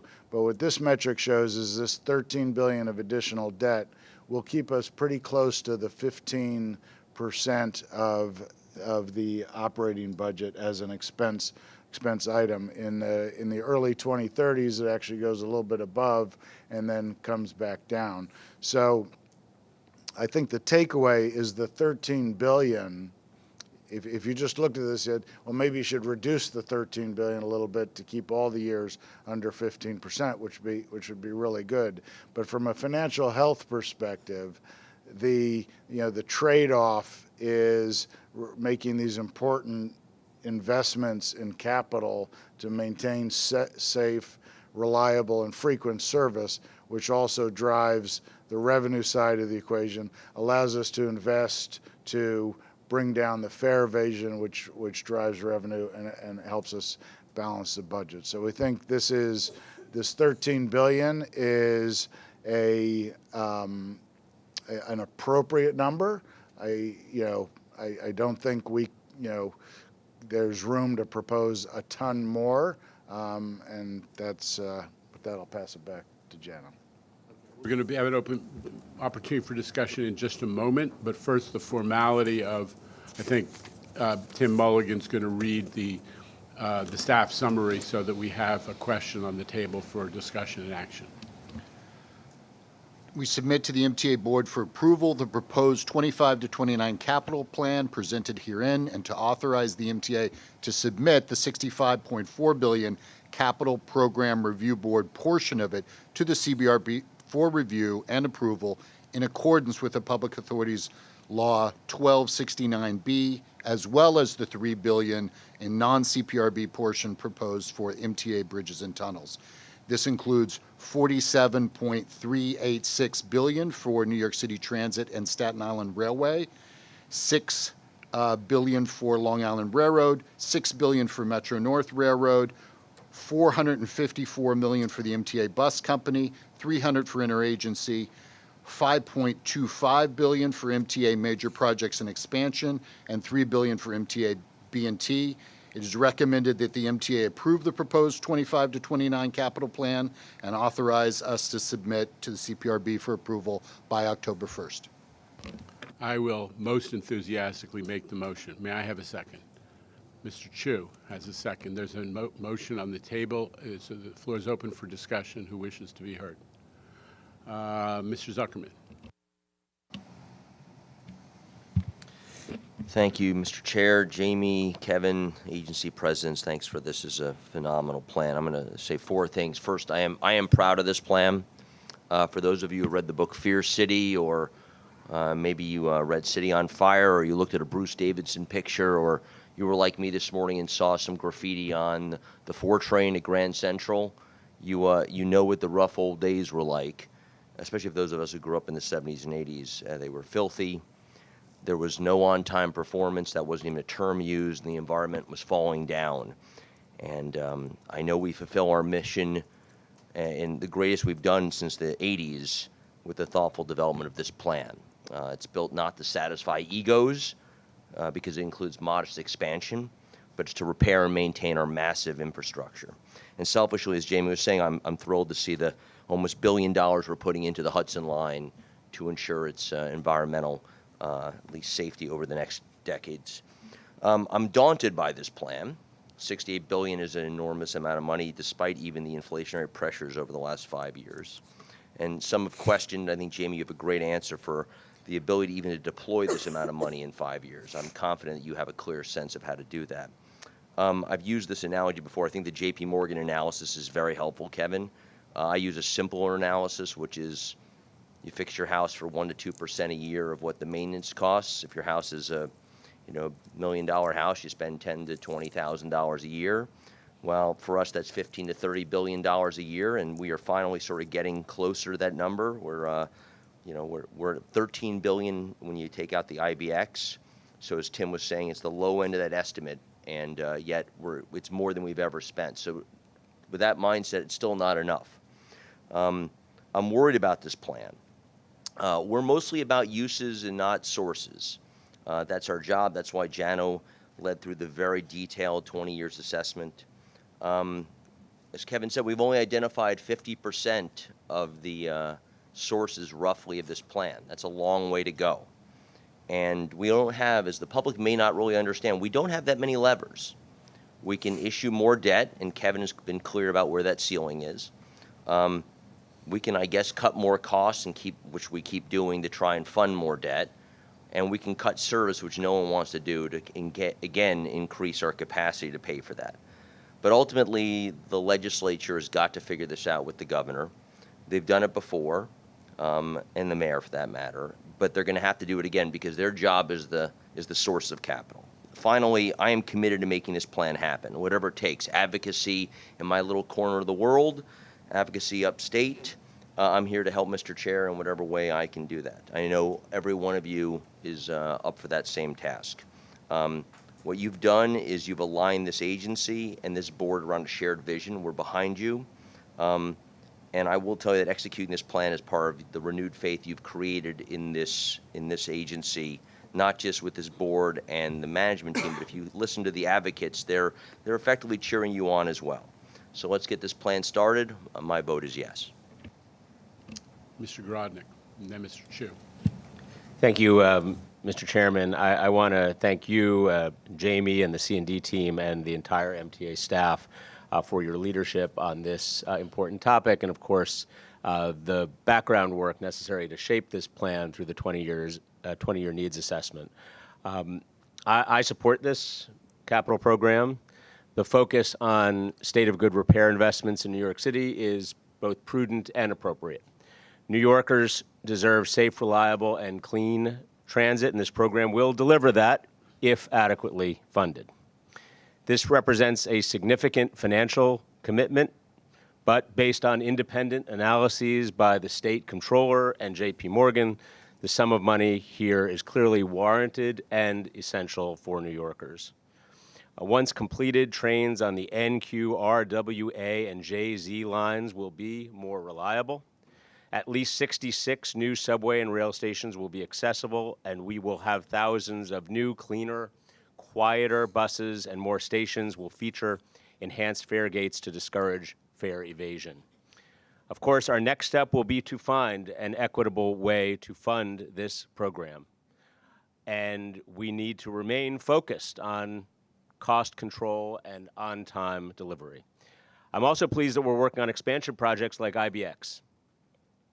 This rail project will transform connectivity between Brooklyn and Queens, and I look forward to continuing the collaboration between MTA and the city to support new housing and economic development opportunities that this investment could unlock.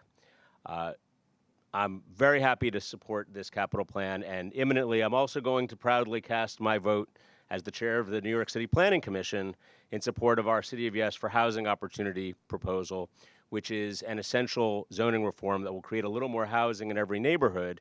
And I believe that both of these initiatives, working together, will make New York a better and more affordable place to live. So let's get it done. Thank you, Mr. Chairman. I vote aye. Thank you. Mr. Chu. Thank you, Chair. Our introduction as a board to this process, to this capital plan and capital program, was the 20-year needs assessment, which we came with a lot of anticipation. We were told that this is going to be a different process, and we're unsure what it would look like. And I have to say, and occasionally we get students and academics and certainly interested members of the public. If there's one document, and the MTA is very good at putting out a lot of documents. I think we had a presentation on open data. If there's one document you're going to read through that 20-year needs assessment. If you want to understand what the complexities and challenges and aspirations of the system are. And to speak to what we had an earlier public speaker that talked about equity. One of the signature components by which the 20-year needs assessment evaluates and prioritizes projects was equity. And I really like your jacket, by the way, to that speaker. And sustainability. Today, it was a news item. It is Climate Week. We always schedule our meetings during Climate Week, which is a bit of a challenge for some of us. But now on the MTA train time app, there's actually a carbon calculator. So for the first time in a metric-driven way, the MTA prioritized things like equity, sustainability, these things that we as a state have recognized are non-negotiable components of what we need to prioritize to move forward. And the 20-year needs assessment gave us a way to evaluate projects alongside each other about how they could effectively move those components forward. Now, moving along, this program, we had quite a summer, going back to June. A significant part of the summer for many of us was working as part of the capital program working group. And for us, it was an opportunity to see some of these components up front and close. Most of these were not the sexier parts of the system. These were viaducts, and we've heard a lot about it, but I'll take a moment to talk specifically about the substations because I am, a qualified master electrician. Never thought it'd be this useful, or used in this context. And there are substations now in operation supporting our system, whether it's on the commuter rails or the subway system, that are older than some of the artifacts in the Transit Museum. And we hear the stories about when things go wrong. we'll never hear the stories about the things that don't go wrong because we invested properly in making sure they didn't go wrong. But I could tell you, in this case, as a qualified professional for this, which some of us rarely get to say here, these investments are critical to avoiding critical issues down the road for lost service time, and quite truthfully, in some cases, significant safety issues that are unsolvable. To get new electrical equipment now, you have sometimes supply chain issues that are going over a year, and we have systems in place that are so aged they all have to be custom built. Relays that can be a set piece in a remake of Frankenstein's monster. That's some of the system pieces that are there. So this plan rightly prioritizes state of good repair because we cannot kick that can down the road. And I think this board, amongst the discussions we've had in many different meetings, are all on board that state of good repair has to be prioritized. And we have to make sure our decay curve doesn't exceed our financial curve. So when Kevin is doing such a thorough job to manage that, our cap on what we're going to spend on bonding funding in our operating budget, it has to be juxtaposed against making sure that we're making investments that pay off by getting ahead of the decay curve. So future iterations of this board have an easier time because they're not having to go back and contemplate what it's going to take to replace 100-year-old, century-old equipment. So it rightly prioritizes state of good repair. And it also, I think, prioritizes a reasonable amount of expansion, which of course is important. Because for us to move forward, things like equity, sustainability, economic growth, transportation improvements are not negotiable. They're an essential part of that. So when we look at items that are included in this program, flexibility for modernization and electrification, on the commuter rail, IBX, which someone who grew up in Brooklyn and who spends a lot of time in Brooklyn, Queens, I think is a huge transformative project and will, from an equity perspective, will help so many. I think we did our job. And what's our job? As the chair mentioned, this goes up to a process that's beyond us, where decision makers have to decide how this program is going to get funded beyond what we can do through our own debt service. I think our job was to make sure, and it has started with the diligent work of the staff, and now our job now is to put our stamp of approval on it. Our job is to make sure we put together a responsible program where due diligence was done and a hard look was taken at what needed to be prioritized and what makes sense, not only to make sure our system runs and operates properly, but also make sure as it moves forward in a direction that serves the priorities of our region. And I think that's done, and so I emphatically support this program.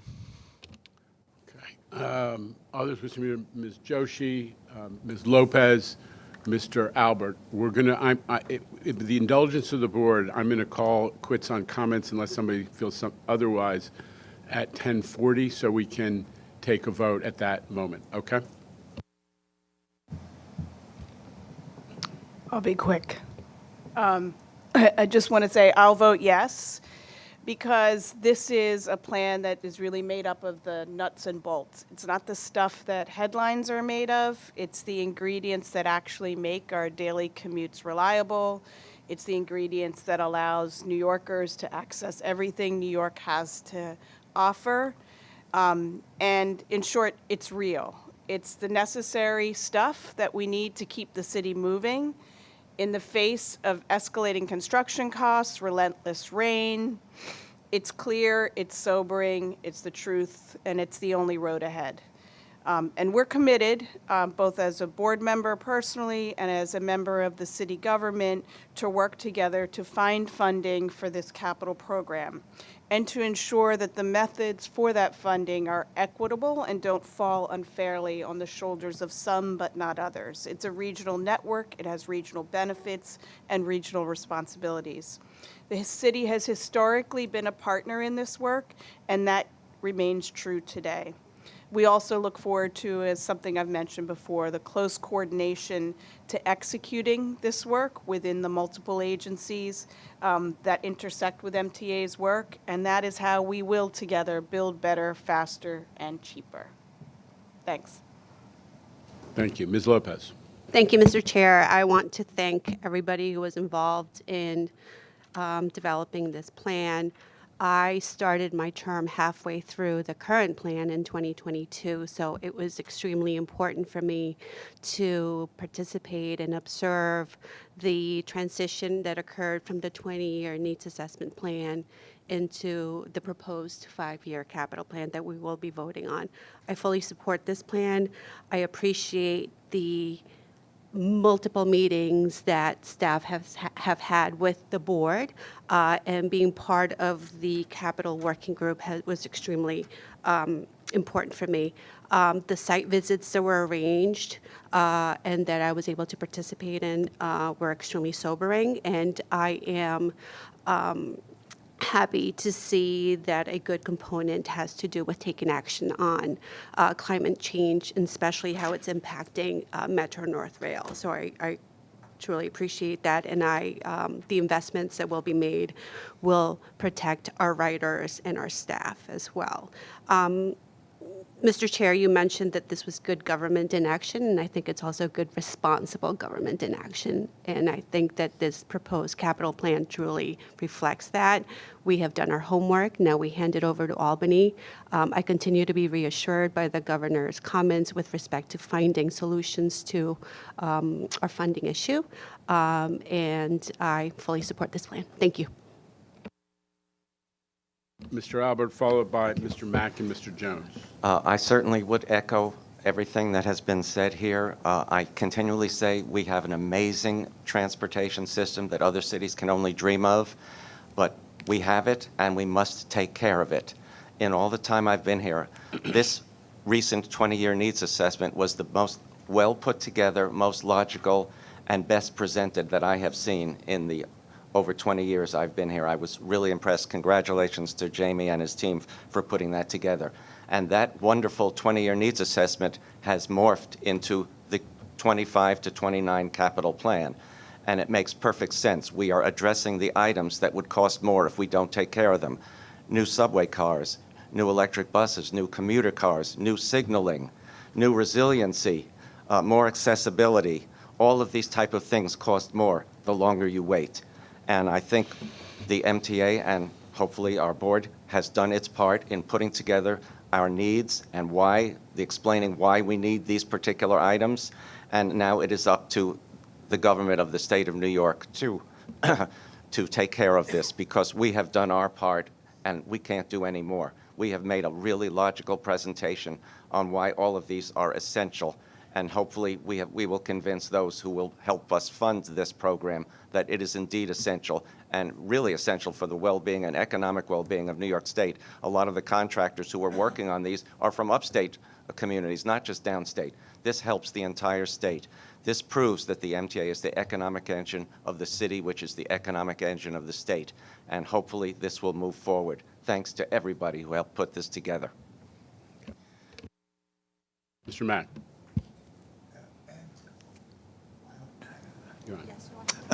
I agree with you, Andrew. That's what it's all about, economic engine. Everyone's done a great job. I'm only hopeful that we can get it done and spend that money. I do support it, and I will vote for it. And everyone should be congratulated for the hard work that they've done putting this together. I still haven't changed my opinion regarding congestion pricing. That's the last program. We're talking about the new program, Mr. Mack. Mr. Jones. I'm going to endorse this plan as well. Hey, Sammy, I have led the Community Service Society for over 30 years, and it's been, for the last 175 years, focused on low-income New Yorkers. This plan, in my view, is particularly vital for low and moderate-income people. They are almost entirely dependent upon this system to get to work, to school, and to doctor's appointments. Without it, they can't survive in this city. There is no way they're going to be able to get in a limousine or an Uber and go to work. Can't happen. So this system has to be constantly invested in. So I I'd like to say that I'm fully in support of this. Thank you. Thank you. And I believe our final speaker will be Mr. Herbst, and then we'll take the action. Thank you, Mr. Chairman. And I want to thank the entire MTA staff and all your agencies and all the hard work. It's been said time and time again about the needs assessment. That was an excellent document that helped prepare everything, and the working groups were very informative and helpful. I know everything that we've heard and everything that we believe is what's important for a safe, reliable system for the riders, but also it's the economic development in capital funding. This is a capital program that is an investment. We're talking about $68 billion, which sounds like an outrageous number, but no matter what that number is, the investment, the outpouring success of that is even greater for the economy. And that's something we cannot overlook. You look at any transit station or any transportation system or network, the value of land in those areas increases. You make improvements, the value in that area will change, the communities and the developments will continue. This will be a place where people will want to go to and live and work. So it's also advantageous. Also, construction, infrastructure construction has historically been the pump that is priming the economy. Whenever we hit a recession or a problem, a depression, you can go back to the Continental Railroad, the federal interstate highway system. Back in the Obama day, we had the ARA program.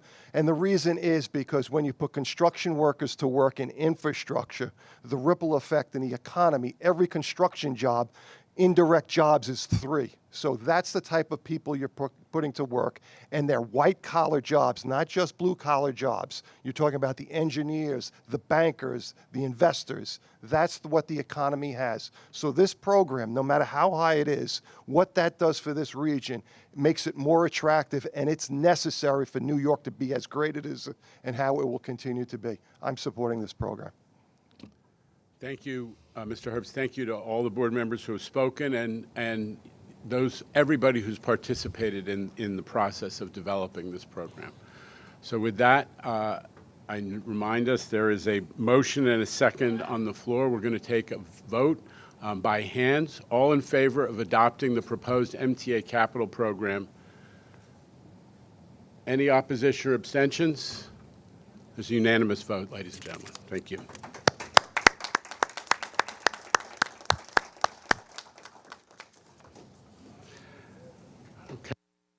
At the risk of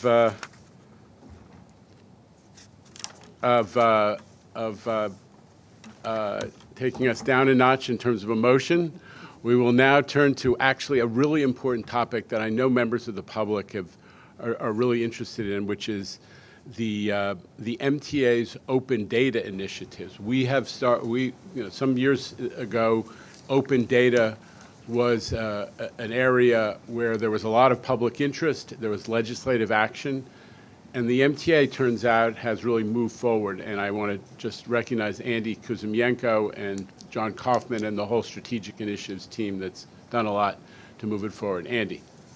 Thank you, Jano. I feel a little bit upstage today, but I'm glad we're here to talk about open data.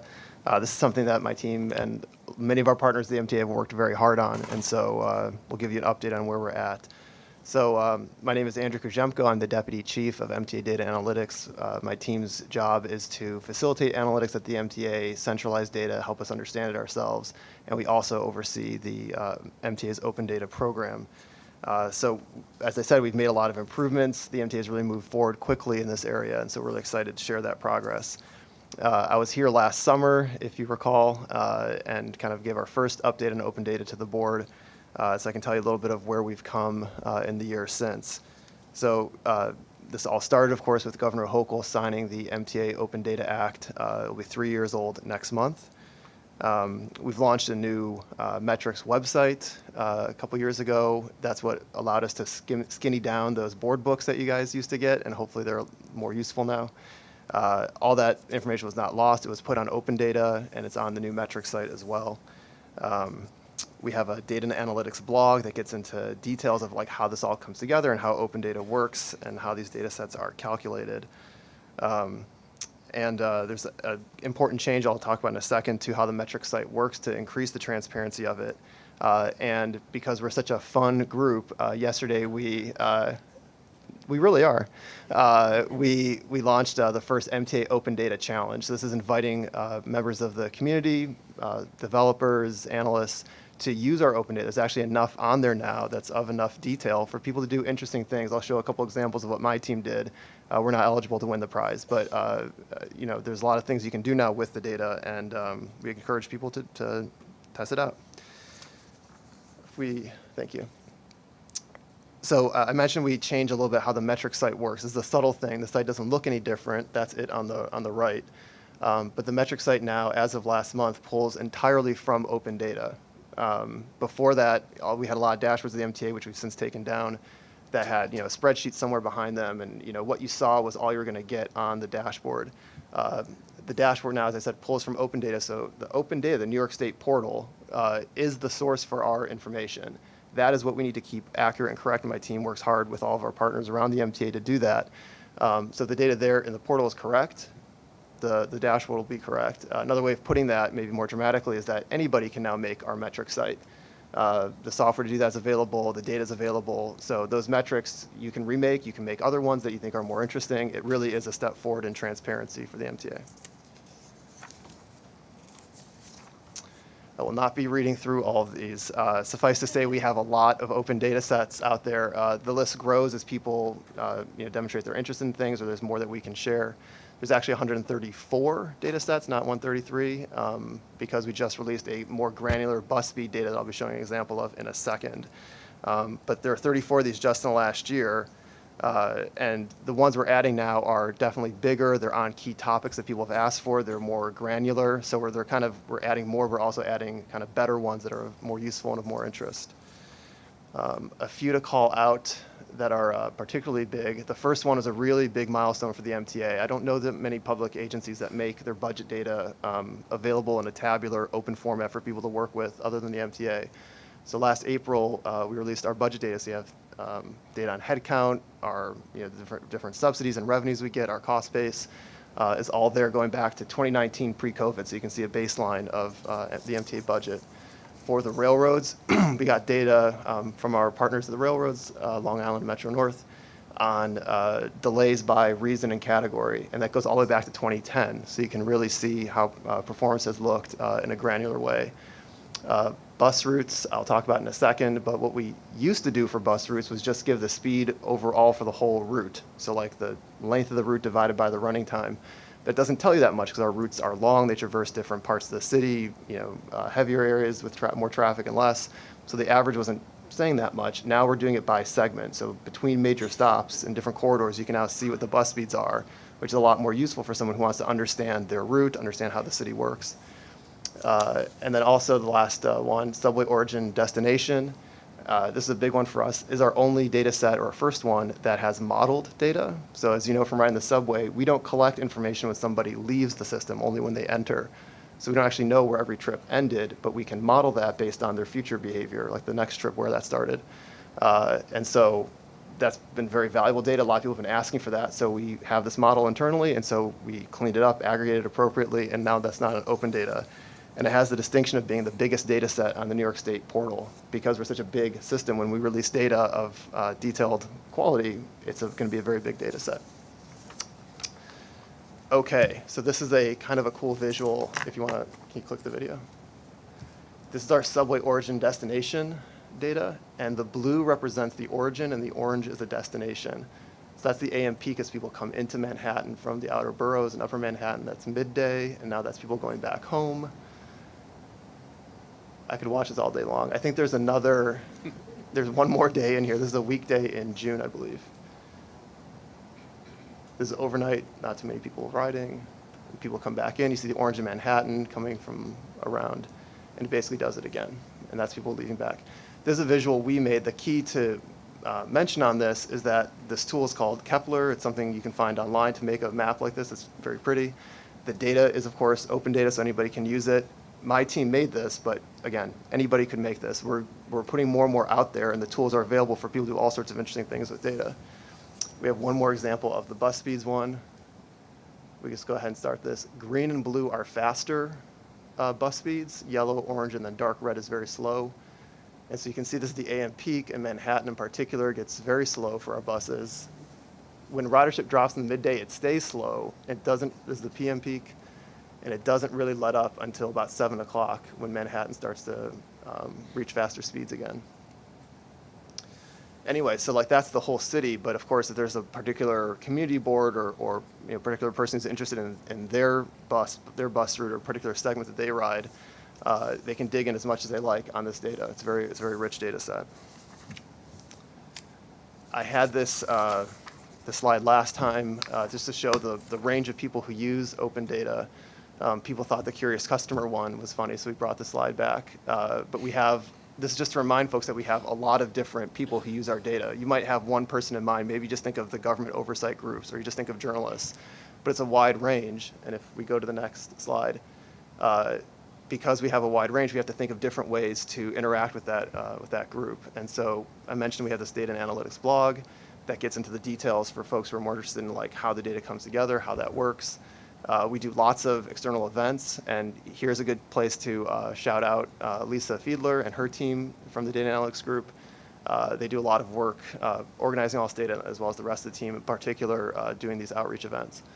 And then we obviously are publishing bigger and bigger data sets with more detail for people who are skilled and people who have time, like students, to research and dig into it.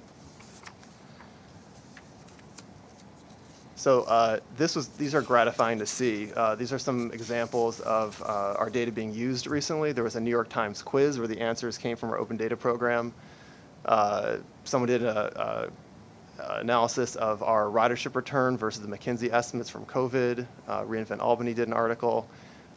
And the interesting thing about these is that we were surprised to see these articles come out. We actually did not know ahead of time that they were going to be doing this. In the past, people would ask for data, we'd find it, give it to them, they'd write the article, and we'd see it.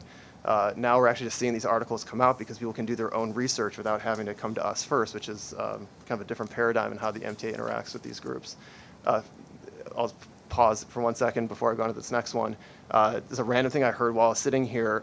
There's a site called Hacker News, which is like the site for tech folks and developers. And our bus speeds data was like the #2 story on Hacker News.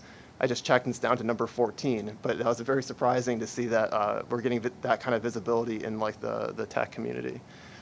Anyway, what we have here is a mock-up, just illustrative, of the new capital program dashboard that will be coming out to better explain in detail the 25 to 29 program that you all heard about. There'll be an open data set behind it. The details on that are still a little bit TBD, but watch the space. We'll be having a new and updated capital dashboard. Okay, what comes next for open data? You will be shocked to learn the answer is more data is coming to the open data program. In particular, people are very interested in the cameras on buses, the enforcement of bus lanes. And so we'll be having a data set coming on that soon. Subway end-to-end runtimes is one that's been requested for a while, and we'll be getting that out. Summons and collisions on bridges and tunnels. We're also doing a number of events. The New York Hacker Seminar was actually yesterday, where someone from the DNA group, Nikki Karamat, presented her work on the budget data that I mentioned, which is of high interest. And we're doing various like hackathons and other learning summits, and of course we'll be posting more to the blog for those who are interested. And the last thing is I'll just mention again for folks who are watching this, the Open Data Challenge started yesterday. We're interested in all sorts of projects. There'll be, everything is due October 25th. We're looking for people to actually use open data to do something new and interesting. And there is a prize for the winner. It'll be a very cool, very reasonably priced piece of MTA swag, and the honor of being the first winner of the MTA Open Data Challenge. So unless there are any other questions, I'll stop there.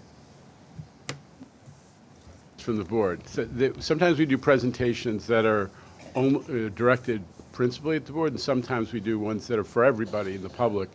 This presentation is, we hope, the MTA and transit enthusiasts who are so much part of our success and our ecosystem will get the benefit of what Andy and his team are saying today and what they're doing all the time, because there is a constituency which is helping us to become better at how we analyze ourselves, who don't all work at the MTA. So Rachel Faust and your friends, we thank you. Okay. No questions about open data. Also in the category of anticlimactic are my remarks for this month, which I will now share with you. Da-da-da. Okay. Okay. As I said, thank you to everybody for joining. We're celebrating the adoption just moments ago of the MTA Capital Program, which is a major milestone and accomplishment for the board, but it's also a milestone and accomplishment, I think, for the bigger transit community, which is represented here today by many of the people who devote their lives to making us a better MTA and supporting the transit system. So I'm not going to name you all individually, but you know who you are, and this is also, I think, a milestone for all of you. Tired of looking at photos of two knuckleheads like that. I think that what is exciting in part about today is that we have a lot of credibility going into the next phase of this effort to make sure that the MTA continues to improve. And we have it because the world has noticed that the MTA has become a much higher functioning, data-driven organization. You heard a little bit about that from Andy. And that we are not just capable of delivering occasionally projects on time and on budget, but that we're doing it routinely. And I won't go through the litany of big projects that has been accomplished with, but just note that when we heard from the IEC, which is the independent engineering consultant who looks at our capital program to give the board a second opinion, on Monday they said 95% of the capital program projects that are underway have no adjustments to budget and schedule, and only of the 5% that did, only 1% had adjustments to budget. The other were schedule adjustments. So that is a very strong indicator that this is a new MTA under the leadership of C&D. And obviously, I'm very proud of C&D, having been there at the creation, but enormous credit to Jamie and to the leadership represented here today for what you have already accomplished. Exhibit A is the G-Train project that has just been wrapped up. Full service resumed earlier this month after 9 weeks of partial shutdowns necessary to accommodate a complete modernization of the signal system, which, by the way, has set us up for if in future ridership on the G-Train warrants it, we can go to longer train consists, right, Demetrius? So a project of this magnitude and complexity, a full shutdown, has never gone this smoothly before, it is safe to say. It set a new standard for all of our major projects going forward. The communication with the public before, during, and after the project was perfect. The replacement shuttle buses are slower than trains, we know that. But if you ever went out to the G-Train shuttle bus operation, you saw a bus showing up or departing in less than 3 minutes consistently. It was an amazing operation, top notch. Some customers even let on that they preferred the shuttle buses. They loved the air conditioning from the moment you got on in the summer. But the team at C&D and Demetrius's team at Transit did an amazing job. So kudos to everybody, especially the G-Trains are Hugo Zamora. We're actually shifting Hugo to the next big project along this lines, which is in some ways even more challenging. Demetrius talked about this on Monday. We're going to replicate the G-Train magic now for rebuilding the Rockaway Viaduct, which is old, it's damaged, it's taken huge hits from climate and weather events, and we got to get it right. This is a community which has a lot of low-income residents, a lot of completely transit-dependent people, and they have long commutes. So this is, in effect, the G-Train on steroids, and we have to bring, pardon the pun, our A game. So we're going to be working on that, and Hugo is moving over to that project. A little more bragging about what we got done while our board here was on summer hiatus. We opened 3 new elevators on in the 14th Street complex. These are just the first of the 5 milestones for that entire complex that are part of that much larger mega project. And we've got a lot going on there. There are ADA upgrades and a ton of state of good repair work. That is, the bundling principle applies when you're doing a major station. These ADA projects are not just putting in elevators. You usually require utility relocations, major structural work. Frequently, we were moving the stairs around in order to accommodate natural navigation. Randy, hold on for a moment so we can all stay focused. And all of that state of good repair work is getting done in the 14th Street complex. Another milestone project started just this last week is the Long Island Railroad's Babylon station with 2 new elevators set to be installed, among other upgrades. Rob was out there with our labor partners and local leaders celebrating the start of construction there. We now have the 5G wireless connectivity available on Times Square shuttle.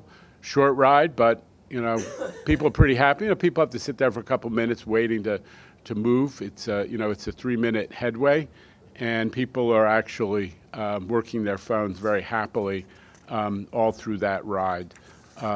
And you're going to see more and more of this, because every time we go in to do major tunnel work, Jamie's going to twist Bolden's arm and all of the carriers as well, and we're going to try to get a connectivity project going. Student Omni card, everybody's heard about it. Usage of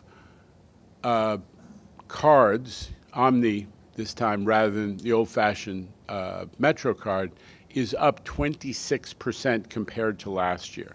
26% just in a couple of weeks at the beginning of the new school year.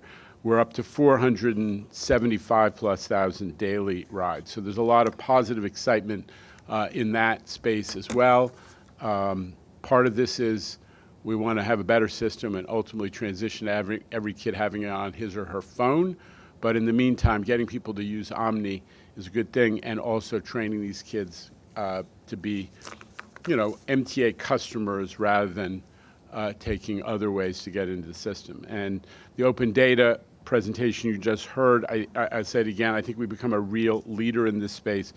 It is part of our credibility with the public that we are getting the data out there, that a customer is one of those cartoon characters that Andy put up on that slide, can reinforce the sense that we are, that the information about what's going on in this big agency with 70,000 employees that so many people depend on, that the public spends a ton of money on, is having that information out there is key to our credibility, and we continue to press forward in that area.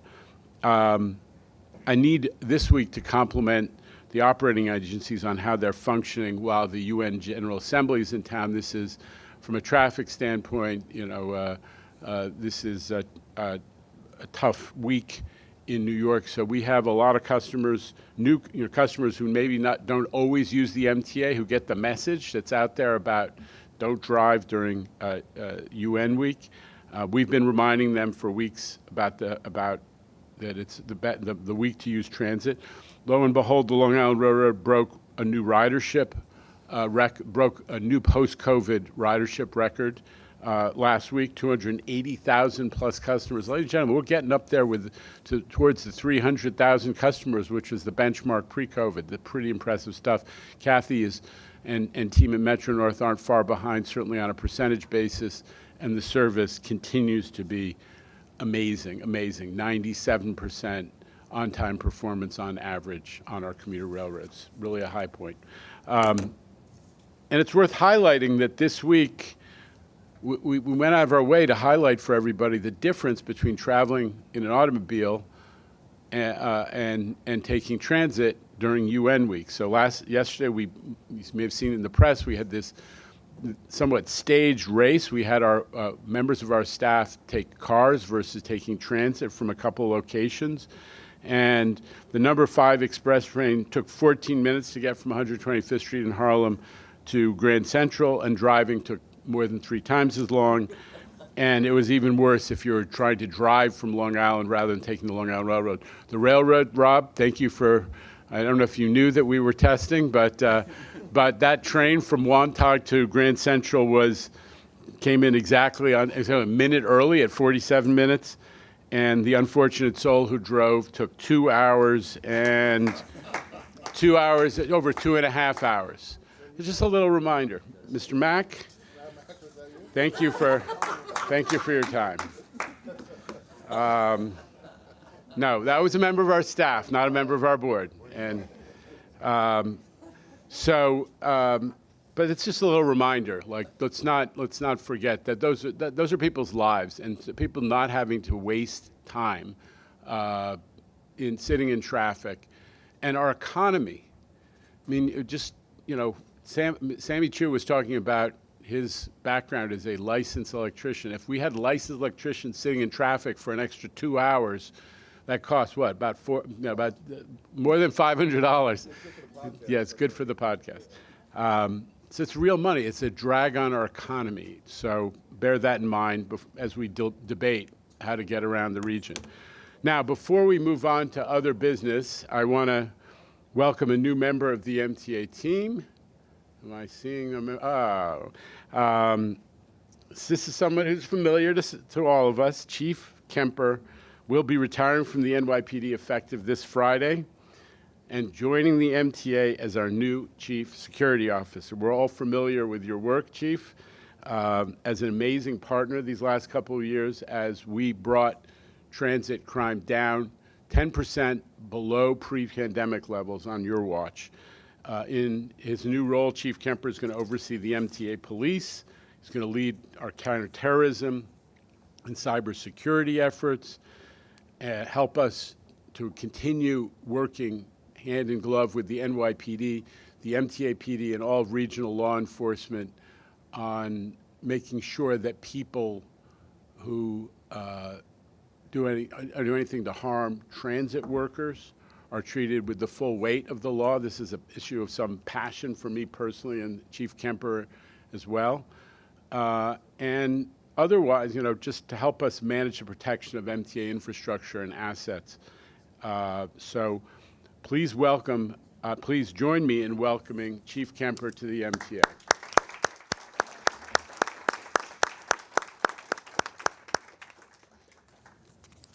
So that's the end of the business. I think Mr. Albert has a remark. Oh, I'm just wondering, do we know yet who will be replacing Chief Kemper as the... No, but, again, the city has been a great partner, and I'm confident that their emphasis on fighting transit crime is going to remain. All right, so with that, I would turn to the more routine business of the meeting, unless we have another comment. Just want to acknowledge, although the protocols don't give our public and union members a vote, as we acknowledge the capital program, I just want to acknowledge Mr. Brown, Mr. Albert, Mr. Brinkman, Mr. Glucksman, who have been participants in this process, and I should have acknowledged that earlier as well. So thank you to all of you. So with that, the more routine board business, we'll give you a hand.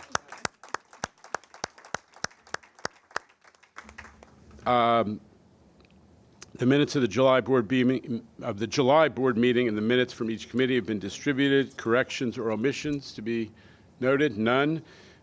Hearing none, the minutes are approved as distributed. Board Member Mack, Bridges and Tunnels. Mr. Chair, board member, and board members, Bridges and Tunnels met on Monday, and I have no action items. Okay. So in the absence of B&T action items, I'm going to ask Kathy. I neglected to ask you for an update on what took place with the Midtown Tunnel a couple weeks ago, which was something that was on the agenda. My fault. Sure. So on Wednesday, September 4th, we had a contractor operating from a barge on the East River drilled into the exhaust duct of the south tube of the Queens Midtown Tunnel. I guess the best way I can describe this whole incident is through the detailed timeline. So I'm just going to go through that very quickly. At 10 a.m., our facility staff noticed water leaking from the ceiling of the south tube and began their investigations of how that water was actually entering the tunnel. At 11:47 a.m., maintenance staff positively identified the location of the leak. Notifications were made to B&T leadership with the extent of the emergency at 12:02 p.m. At 12:11 p.m., facility personnel determined the leak was in fact salt water, indicating the water was coming from the East River, ruling out other possible sources such as a water main break. They also observed the drill rig on the barge in the East River above the tunnel location. At 12:27 p.m., MTA Construction and Development was notified by EDC, their design consultant, that the subcontractor drilled into the tunnel. To ensure public safety, we closed the tunnel at 12:30 p.m., and C&D engineers started a detailed inspection. At 1:52 p.m., C&D engineers determined the north tube was safe to reopen. After significant reconfiguration of traffic on the Manhattan side of the tunnel, the north tube was reopened for two-way traffic at 3 p.m. Following the completion of temporary repairs and final inspections at 5:30 p.m., with the south tube reopening at 5:37 p.m., the temporary repairs were considered complete. I want to commend the coordination of our leadership team, the actions of the QMT facility staff, all of our B&T departments, our partners at MTA headquarters, construction and development, and the MTA PD, as well as Pasilico Civil, HNTB, the U.S. Coast Guard, and the U.S. Army Corps of Engineers. They were all major players in getting this done so quickly. The permanent repair followed immediately and was completed on Friday, 2 days after the initial incident. And I assume there's an investigation going on. What's the status? So EDC has hired a consultant to do an independent evaluation of how this occurred, and we're cooperating with that investigation. Okay, and we'll obviously want to hear about the results of that investigation, if there's any action to be considered or indicated. Mr. Yeah, Reynolds, on that very issue, who bears the cost of this? This wasn't inconsequential, I assume. I haven't consulted the contracts, but I think my answer is not us. And not, but obviously that's a legal matter, an insurance matter, but, you know, common sense would dictate the MTA does not pay when somebody else makes a mistake and drills a hole in a facility. But we'll see how that unfolds. Ask me again when the lawyers are done debating. Anybody else on this issue will return to routine business? Okay, thank you, Kathy. All right. Ms. Lopez, the Railroad Committee. Thank you, Mr. Chair. The Committee on Metro North Railroad and Long Island Railroad met on Monday, but no actions were taken. Okay. Transit, Mr. Chu. The New York City Transit Committee met Monday and reports the following. There are two items for a proposed expenditure of $6 million. The committee recommends these items, and I move them. Is there a second? Dr. Rizzo, all in favor? Any opposition or abstention? The items carry. This concludes the New York City Transit Committee report. Okay, Capital Program Report, Deputy Mayor Joshi, please. The Capital Program Committee met on Monday and reports the following. Construction and Development has one competitive item and two ratification items for a total of $9.6 million. The committee recommends these items, and I move them. Is there a second? Thank you, Mr. Chu. All in favor? Any opposition or abstention? The items carry. This concludes the Capital Committee program. Finance Committee, Mr. Zuckerman. Thank you, sir. The Finance Committee met in the antechamber down the hall on Monday and reports the following. There's one action item this month. The item seeks board approval for the all-agency investment guidelines, which are slightly updated. The committee recommends this, and I move it. Second, Dr. Rizzo. All in favor? Any opposition or abstention? The item carries. Thank you. The Finance Committee also, under our procurement agenda, have four competitive items for an estimated expenditure of $3 billion. The committee recommends these four items, and I move them. Second, Dr. Rizzo is fast on the seconds, and again, thank you. All in favor? Aye. Any opposition or abstention? The item carries. On to our real estate items. We had 6 transactional items this month. The committee recommends these items, and I move them. Second, Mr. Fleischer. All in favor? Aye. Any opposition or abstention? Thank you. And that Unanimous. concludes the Finance Committee reports. Okay, the last item of board business will be to convene an executive session to discuss the labor matter. Motion to convene executive session pursuant to New York State Public Authorities Law, Section 105(1)(e). Thank you, Mr. Herbst. Thank you, Dr. Rizzo, for the second. We are in executive session.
Not really. It doesn't really matter.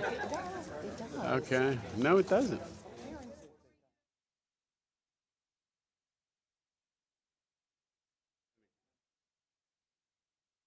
In executive session, the board discussed and voted affirmatively on a labor agreement. One item, a little pro forma, we didn't call on the diversity committee.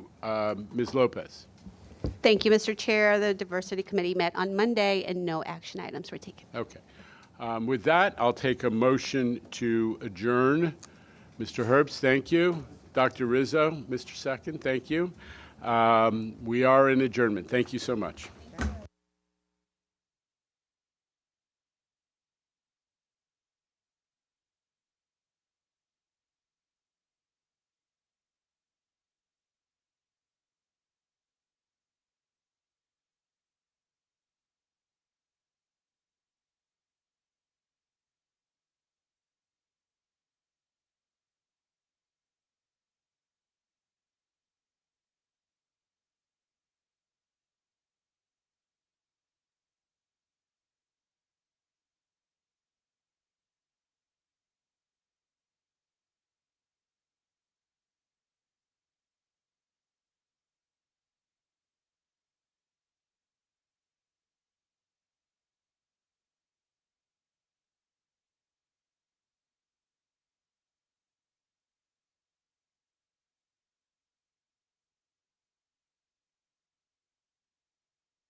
So it was just reported to me that Anthony Blinken had a press conference at Grand Central this week, and he started it off, because I think he's a New Yorker, he's at least a city person. He started off, he said, I have only 3 words for people about what to do in this week. Take the subway. So the Secretary of State is a wise man, and we appreciate it. Now, Ray Ramundi, where are you? Ray had everybody be nice to Ray, because Ray was the designated victim who had to drive from Wantagh to Grand Central. How long was that? 2.5 hours, 2:35? Yes, Mr. Chair. Yeah. Little reminder, take the subway. Listen to Anthony Blinken. Questions? All right. Good afternoon, everybody. We're going to start today with Nolan Hicks from New York Magazine. Nolan, good afternoon. Is it New York Magazine or Curb? What's your identity now, Nolan? I have many identities. Is know it the MTA? Is it New York City Transit? Is it the Long Island Railroad? Is it Michelle? Still the same guy, different label, but same guy, right? how? Yeah. How much trouble do you think you're going to have convincing Albany to come up with $33 billion? Honestly, I don't know. But I am optimistic. I mean, we went through what we went through with the operating budget, and people stepped up. We've done a ton of briefings, and everybody in Albany, their reaction has been the substance it seems to be right on. I mean, people may have some adjustments over time, but there's been very positive and kind of uniform head nodding at the program because of the way it was developed, all the work that went into it, the rationale that was offered, the emphasis. It's a very conservative program, sort of emphasis on fix what you have. And by the way, if we're going to do any expansion, let's use an unused right-of-way. So the spirit of this program is very conservative. It's focusing on protecting riders from a decline in service due to infrastructure that's been, for whatever reason, neglected or left unfixed. And I think Albany folks recognize it, and I am optimistic they will do what they need to do. Congestion pricing was passed before it was indefinitely suspended to patch a $15 billion hole in this capital program. Yes. You're essentially asking for 2 more congestion pricing programs. How realistic is that? Listen, I think that this is realistic. You know, folks who run for office are there because they want to make decisions about how to allocate state resources and to make prioritization decisions. And I think that folks who have that power understand that there is nothing that impacts on New Yorkers' lives more than the public transit system. You know, people benefit from all different kinds of programs and initiatives and so on. They use different facilities that are state funded. But there are 6 to 7 million people a day who are depending on New York's public transit system. And I think that the decision makers recognize that you need a great public transit system, make sure our economy has an opportunity to grow, that young people continue to be attracted to come here, that companies want to stay here, and that their constituents are happy. So I am very optimistic. All right, next up is Samantha Liebman from New York One, right there in the center. Sam. So if you had to go to Albany today and speak to the legislature and the governor and make the case for the funding, what would you say? I think it's a version of what I just said, Sam, which is more New Yorkers depend more on public transit on a daily basis than any other governmental service or activity to enable their lives. And it is the engine of our economy. Because of our density, we could not have the concentration of jobs, economic activity, innovation that we have if we were depending on transportation other than public transportation. It simply wouldn't be possible. People would go elsewhere, and companies would go elsewhere. So that is their principal responsibility. But they've been great partners. Let me just say, we have done briefings with leadership in Albany, and there's been a very positive and respectful reaction, in large part driven by the message that we are trying to make sure that this system, which is so essential, does not decline and negatively affect people's lives and the economy. They get that. What would you say to legislators who are not from the MTA region? What's the argument for them to supporting the MTA? Well, it's, I just refer you back to the report that Reinvent Albany did. First of all, if you understand the economics of New York State, the tax base is overwhelmingly coming from the New York City area, from the MTA region. So the revenues for everything that gets funded upstate are in large part dependent on the prosperity and economic dynamism of the New York area, and transit is essential to enable that and continue it. Number two is enormous numbers of jobs spread all around the state benefit from the MTA capital program. Again and again, people have studied this, but I refer you back to that Reinvent Albany report, which showed that in every congressional district and virtually every state Senate district, there are companies and jobs that directly derive from MTA capital investment, and that's good for everybody.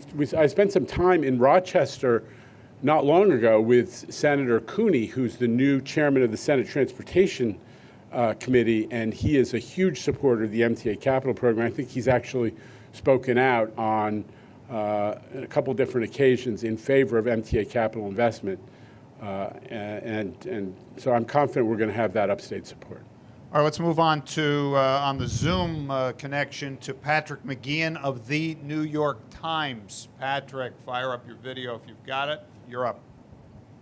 Okay, can you hear me all right? We do. Yes.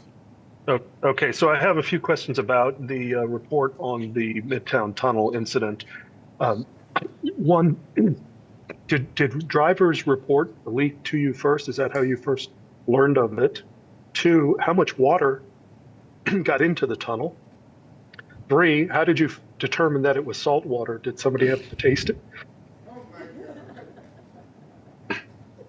Okay, so I've got Kathy Sheridan. I don't know if you can see, but Kathy Sheridan, who's the president of MTA Bridges and Tunnels. I'll tell you this is important to understand because it doesn't always get translated through. There was never more water than the tunnel's normal drainage system could accommodate, okay? That was the condition at all times, even before the temporary fix and ultimately the permanent fix. Kathy. So no, we had actually our maintenance employees were on site. They were the ones who noticed the leak of the water into the tunnel. They went on an investigative hunt for where it was coming in and found it in the exhaust duct. As far as how much water came in, we didn't calculate how much water came in. That really wasn't our focus. We were focused on fixing the problem. And how we determined it was salt was yes, someone did taste it. All right, next up here in the House is Evan Simcoe Bednarski, who was enjoying that last response. Evan from the New York Daily News. I love details. Thank you. Question on the power substations that are laid out in this plan. Something you guys have talked about a lot, and if I understood the presentation today correctly, if this gets funded to the degree that you're asking, we'll go from 36% of substations in poor and marginal condition to through normal aging out 27% in poor and marginal condition, given how things will age out as things are fixed. I know that there are arrangements such that one substation can sort of serve as backup for another substation. So just to help my readers sort of understand what's at stake here, what's the danger threshold? At what point are enough of them in poor and marginal condition that you might start not being able to sort of bring a backup online, that sort of thing? So I think the key fact, Evan, which I'm pretty sure you've been exposed to, is power delays of any kind have a wildly disproportionate impact on riders. They, on average, what was the stat, Jamie? It was, I think that's 35 trains are delayed on average by any kind of power disruption, which is significantly larger than the other features of the system that could cause disruption or delay. So that's number one. Number two, we have recent and very local experience with the consequences. We have watched our New Jersey neighbors suffer with the consequences of a power system that's been allowed to collapse in New Jersey Transit on the other side. So I think the team, a lot of expertise went into selecting the level of investment that is ultimately proposed in the capital program. Is it a perfect science? I would say not, but it gives us the confidence that we will be able to address, number one, the areas where there are multiple stations. The point that you made is the key one, where you have multiple stations that are in poor marginal condition, because that could take you out of business, God forbid, because there's no backup. There's a risk of no backup. And two, that we'll start to make significant improvements. Now, there is not unlimited electrical design and construction capacity in the system, so we also keyed the level of investment to the capacity of our regional electrical contracting industry as well. But mostly it's about eliminating those multiple substations in a row and getting started on turning the clock back to a time before we were at more than a third of our substations are in poor condition. Just one quick follow-up question on the Queens Midtown Tunnel thing, if I may. Kathy, thank you. I have to ask the expert to join me, but go ahead. I appreciate it. What are we talking about in terms of, knowing that it's not going to fall on you guys? What was the expense of having to do the permanent fix? How much did it cost in terms of hours, in terms of money? We don't have that calculated yet. We're collecting that information. What was the permanent fix? I know there was a plug that was able to be put as the temporary fix. What's a permanent fix look like? The permanent fix was from above. We pumped grout into the void, and that there's a plate underneath that's holding that grout in, and then it sets and hardens. All right, next up, if I could direct your attention to the mezzanine section. We got a couple of questions, starting with Sonia Rincon of Channel 7 Eyewitness News. Sonia. Thank you. My question is about Terrence Banks. In light of the federal investigation, does the MTA now have to look into whether there was any conflict with his work here at the MTA and his consulting? As far as, listen, we have not been informed of anything that would warrant that kind of a investigation. He was a unionized MTA transit worker, and that was his extent of his responsibilities. And I don't know of anything that, if we're informed of anything that warrants investigation, absolutely, we would look into it. But not at this point. Nothing's been shared of that nature. All right, and staying up in the mezzanine there, Vaughn Golden is with us from the New York Post. Vaughn. Hey, good afternoon. What are you expecting from the CPRB, and has the governor made any reassurances to you? Has she made it clear that she intends to actually assemble the panel this time around? Well, I would say this, that all the members of the CPRB know that the MTA is legally required to adopt a capital program and send it up to them. So sometimes that gets lost in the sauce. What we did today is actually required by law. We're generally trying to be a law-abiding entity.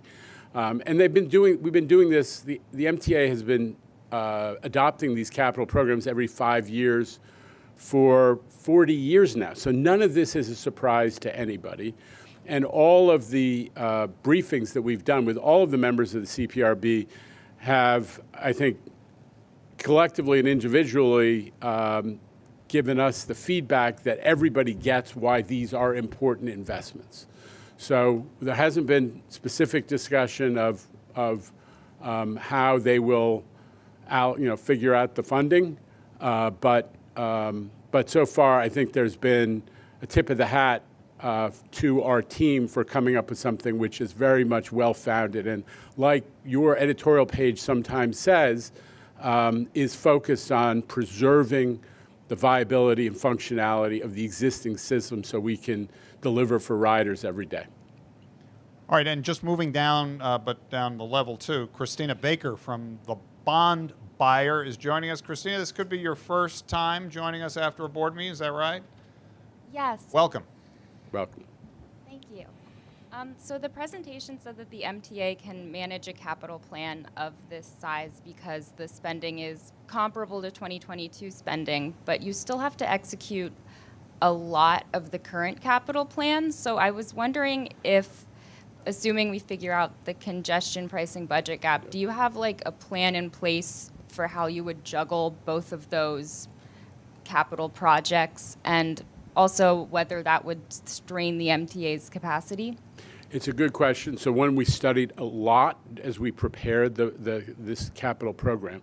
I think that one of the slides that was shown today, it showed you is that the third-party work, the actual type of capital projects where we have to do a procurement of construction and design and construction, the third-party construction work is not growing all that much year to year in the capital program. What's grown is our acquisition, our need to acquire, and the acquisition of rail cars.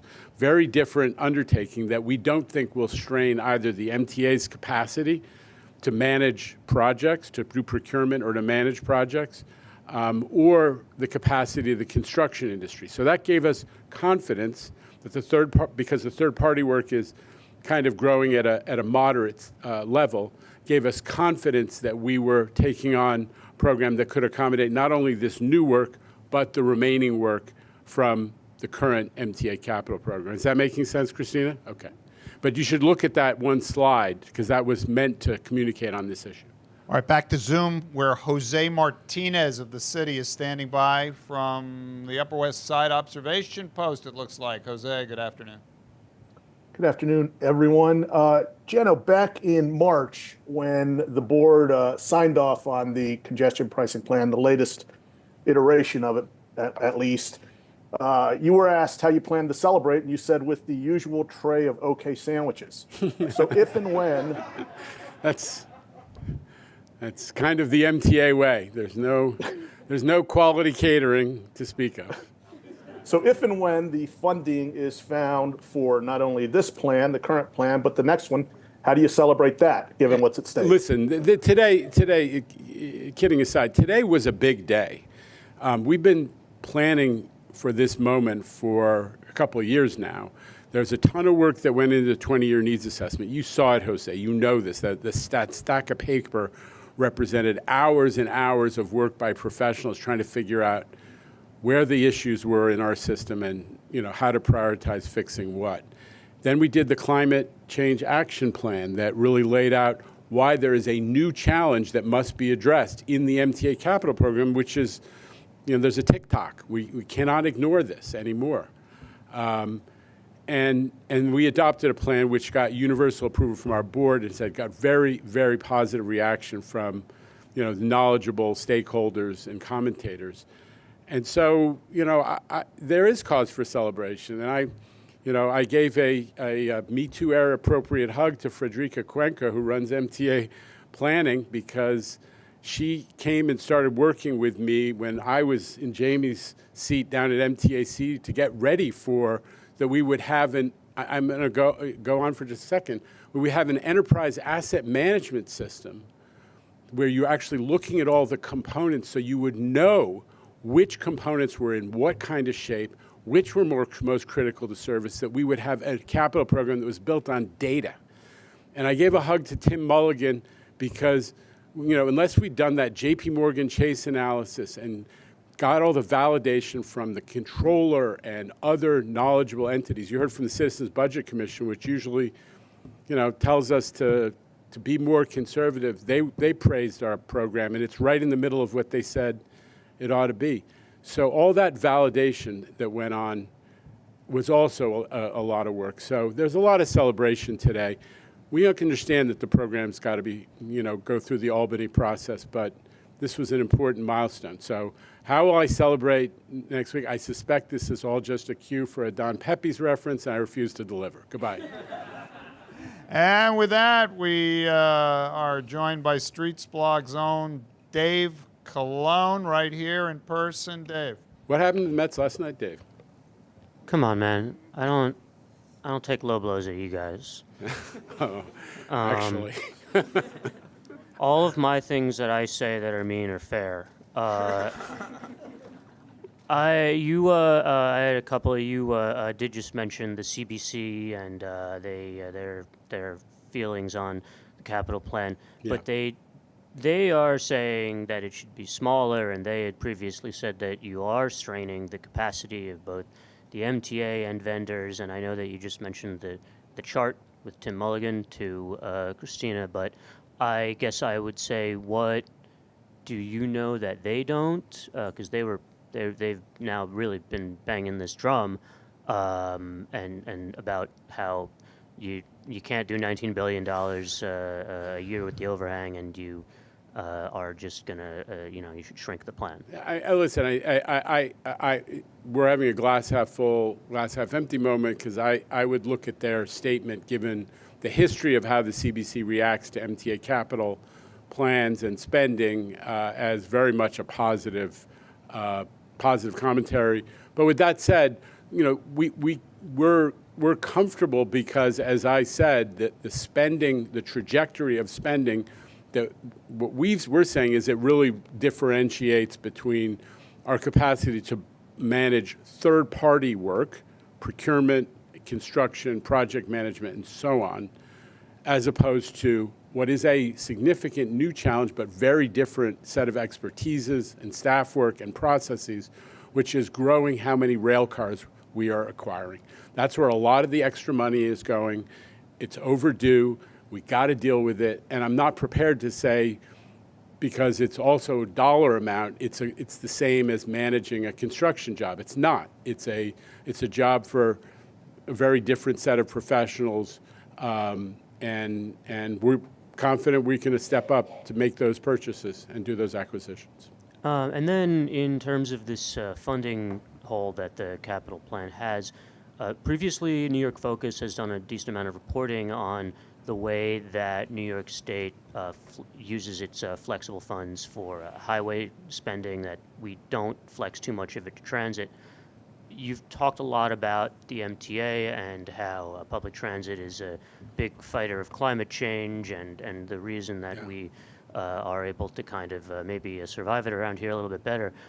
Are you going to be going up to Albany and making the case that highway funding should be flexed more to transit funding to fill some of this hole? Are you going to be front and center on that? Well, I know that program very well. I was, one of the people who was involved in shaping the 1997 transit bill, federal transit bill, that significantly increased funding in that category: CMAQ, congestion mitigation and air quality funding, and other transit fund, highway funding that can be flexed to transit. So I'm a big proponent of flexibility. And New York as an area, New York City and the state, as a big transit user, that flexibility ought to be judiciously exercised. That said, obviously, the folks in Albany have to make decisions about how they want to allocate and reallocate money to meet what everyone seems to agree is the needs of the MTA system. So I'm not going to be hyper prescriptive about what they do, but I'm confident that they understand that feature is available, and that of all places, New York is the right place to exercise maximum use of flexibility of highway funds. All right, next up, we've got Greg Macher right there from Pix 11 News. Greg. Afternoon, Chairman. I'm interested in your take on kind of the current state of the ride.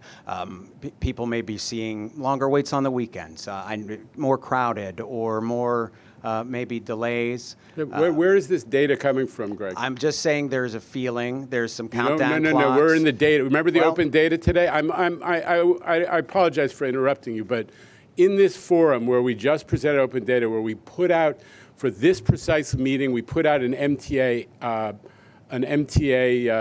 transit statistics. You don't get to just say there's a feeling and ignore the stats. Well, that's always part of it. Come to me with facts. I did look through the graphs that are posted, okay. and there is a slight trend, especially over the past 3 months, and so it's inching up. Yeah. So the and we delay. have You're the talking about feeling in which category? In some of the delays caused by infrastructure, crew availability, people on the tracks.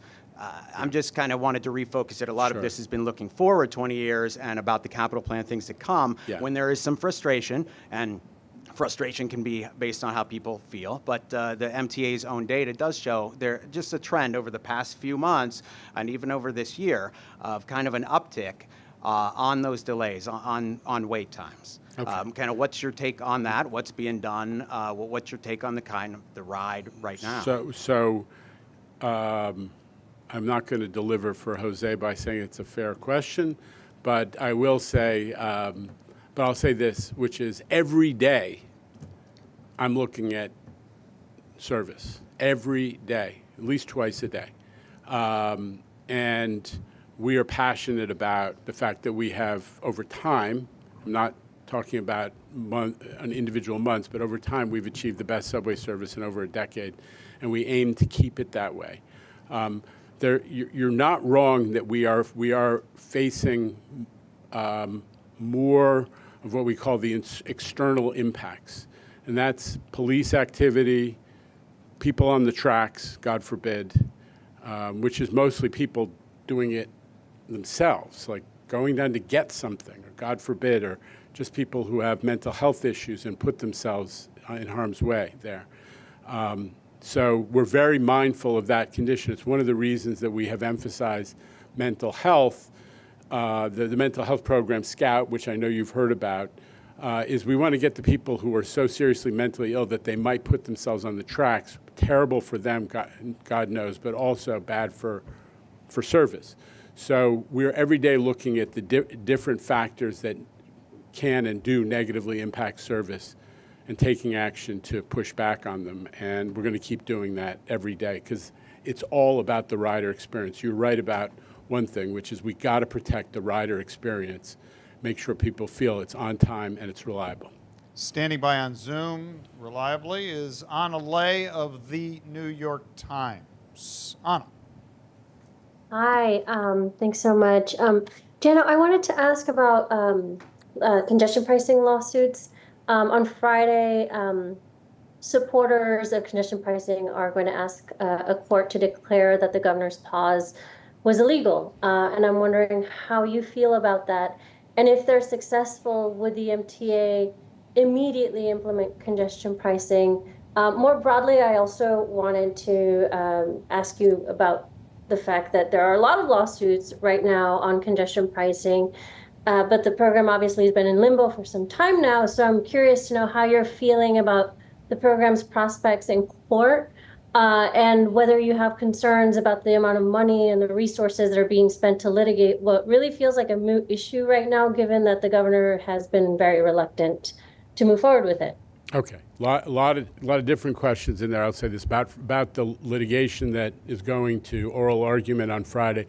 The MTA is not a litigant in a substantive sense. In that we were named as, again, I'm a lawyer, although I'm mostly reformed, and we were named as a technical litigant. We had to be a defendant for jurisdictional reasons, but we're not involved in the substance of the case because we don't have an opinion about whether the governor's action is legal under state law. What we know is what we said at the board meeting, which is as soon as the state is, for any reason, whether it's judicial or otherwise, is the other parties are permitted and willing to sign the agreement, we would proceed with it. So that's our position, but we're not taking a position on the legality of her action because we're not really a technical defendant.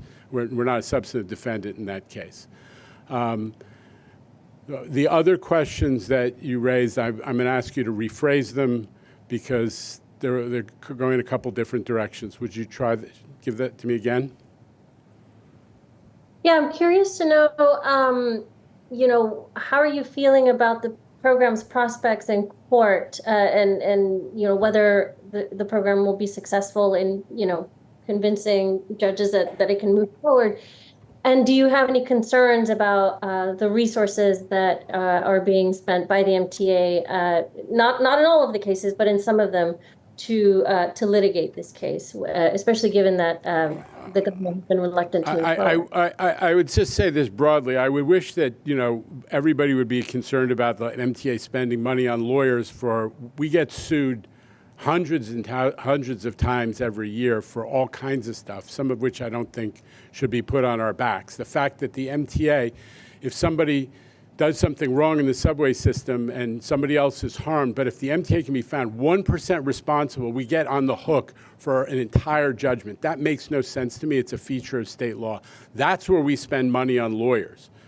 The expense for defending our position in the environmental litigation related to congestion pricing is comparatively small compared to these routine tort and personal injury suits, which are constant and a huge volume in the world that we live in.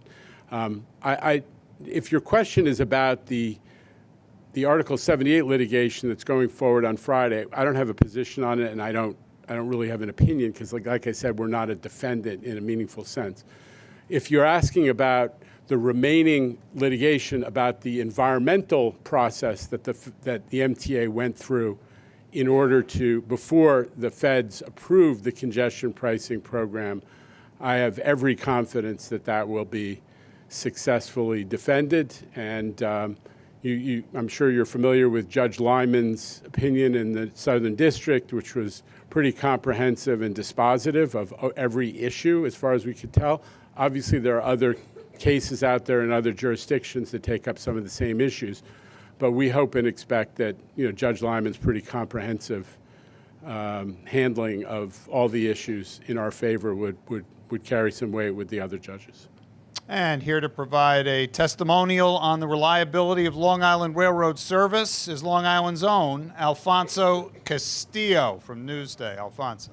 I got in on time today, so I appreciate that. A couple LIR-related capital questions. First, regarding bridges, by the numbers that were shown today, even the plans in the capital program only put a dent in a much bigger problem of bridges with structural issues. Can you address, whether riders or just Long Islanders should be concerned about the condition of these bridges, many of which, by your own standards, are structurally deficient and will not be gotten to in this next capital program? Yeah, listen.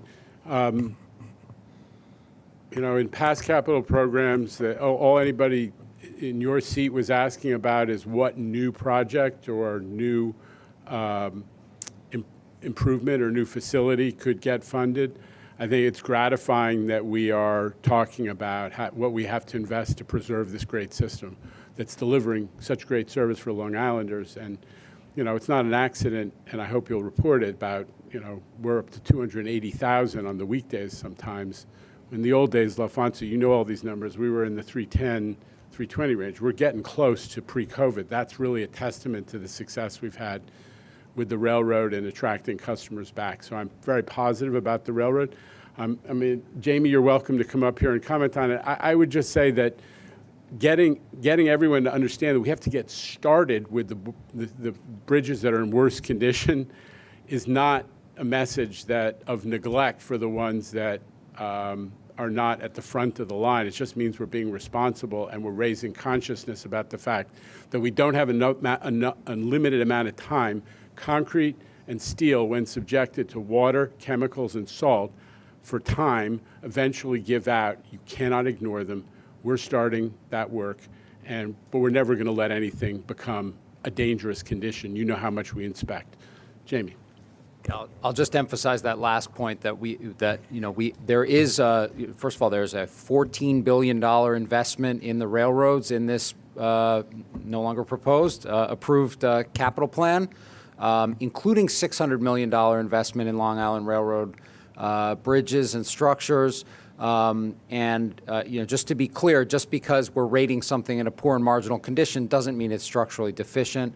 Long Island Railroad workers are out there every day inspecting those bridges. We're not going to run service over something that's structurally deficient. We don't have structurally deficient bridges, but as the chair said, we need to keep making that investment to move ourselves in the direction of state of good repair, even while accepting that we can't get all the work done within one capital plan period.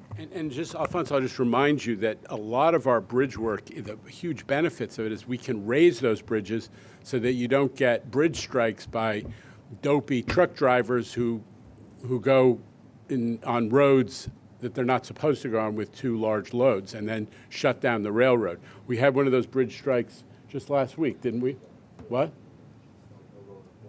Port Washington, it's Stony Hill Road. So we've, thanks to the third track project, we dramatically reduced the number of bridge strikes, benefit to everybody, doesn't shut down service. But these investments are not only because of structural deficiencies, also to make sure that we can preserve service at all costs. And another question related to rolling stock. This might be kind of a weird one, but maybe the number one, or one of the top questions I get from riders is about windows on trains. And I know you're looking to replace the M3s with the M9As, and the M9s are looking good.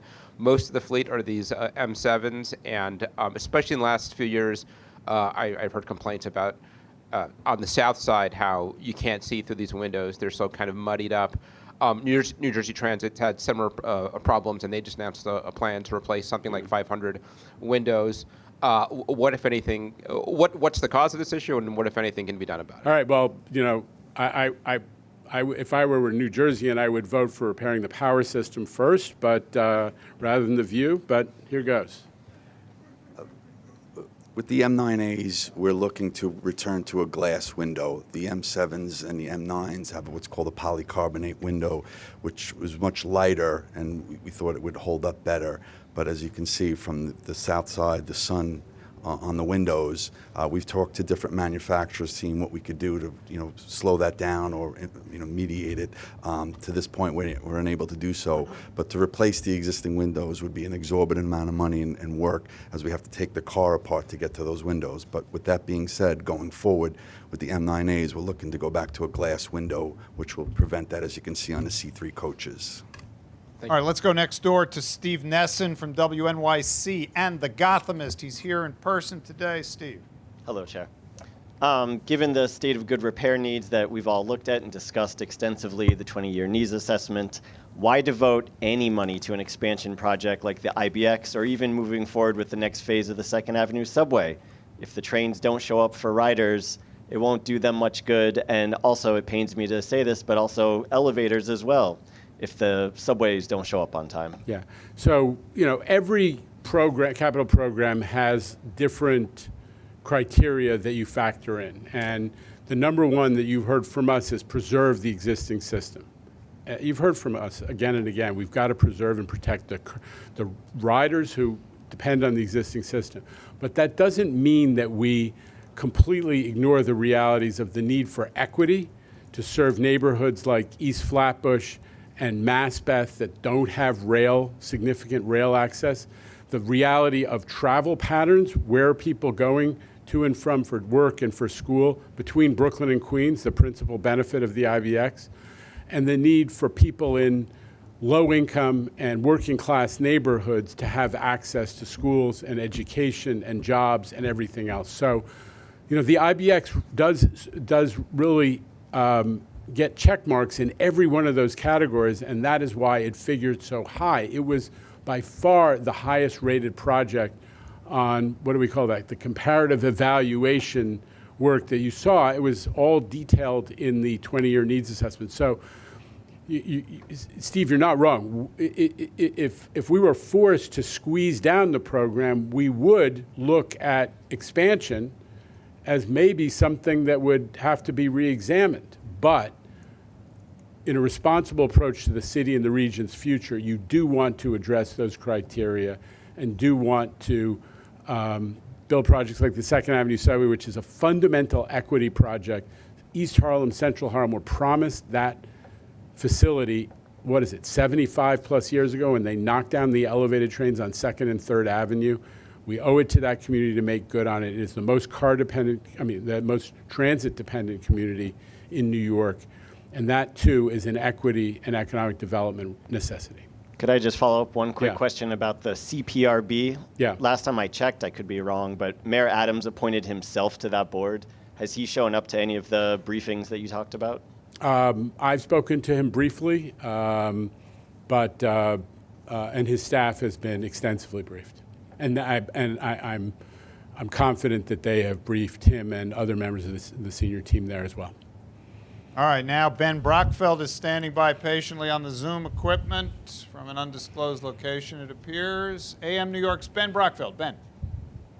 Hey, Jano. Sorry I can't be there in person. I wanted to follow up on the 2nd Avenue subway.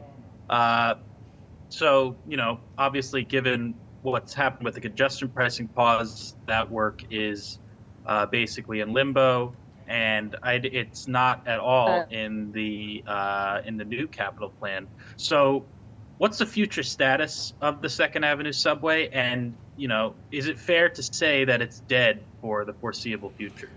Ben, no. I'm trying to help. No, it's fully funded in the last capital program. Okay, number one. Number two, the work that is the predecessor work for the major excavation, tunnel boring, and station construction, the full fit out of the line. But the predecessor work is ongoing, funded in part by the money, that $54 million that Governor found for that purpose, so that when the major contracts are, when the congestion pricing, mishigas, as we call it over at MTA, is resolved, that project can suffer as little delay as possible. So we preserved the schedule that existed before the congestion pricing pause by continuing that predecessor work, and we'll see how long it takes to resolve the funding issue created by the governor's pause on congestion pricing. But the project remains funded, and it is not by any means dead, and there was no expectation that it was going to be funded in the new capital program. And we wrap up today's proceedings with Michelle Caskey, representing Bloomberg News. Michelle, good afternoon.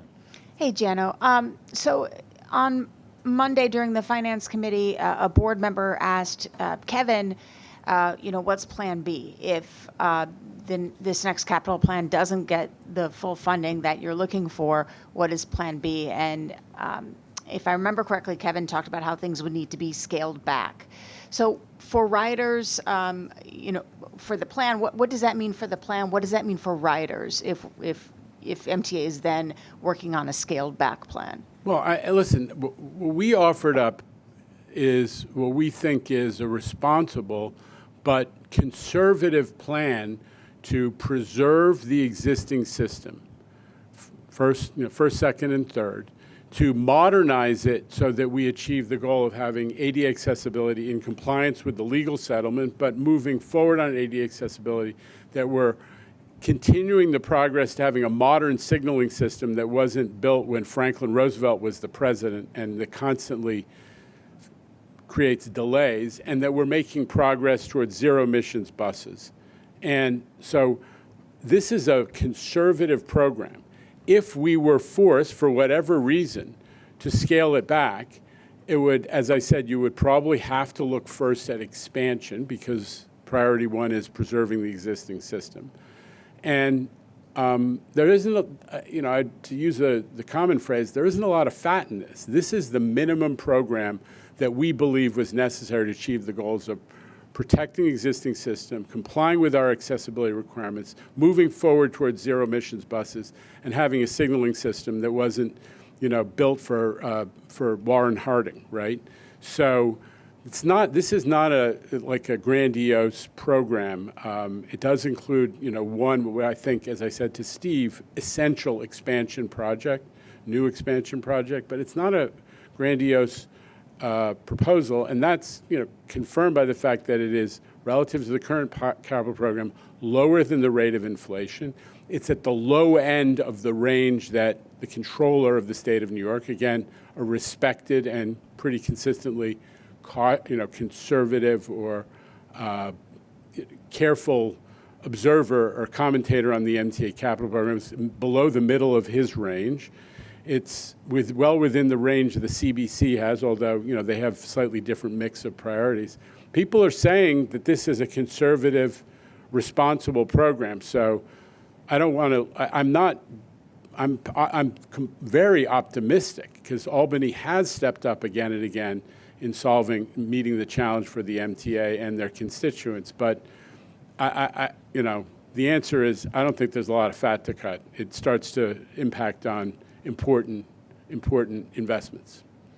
Thank you, Jano, Thanks. Jamie, Rob, and Kathy for taking the questions. Good afternoon from Lower Manhattan.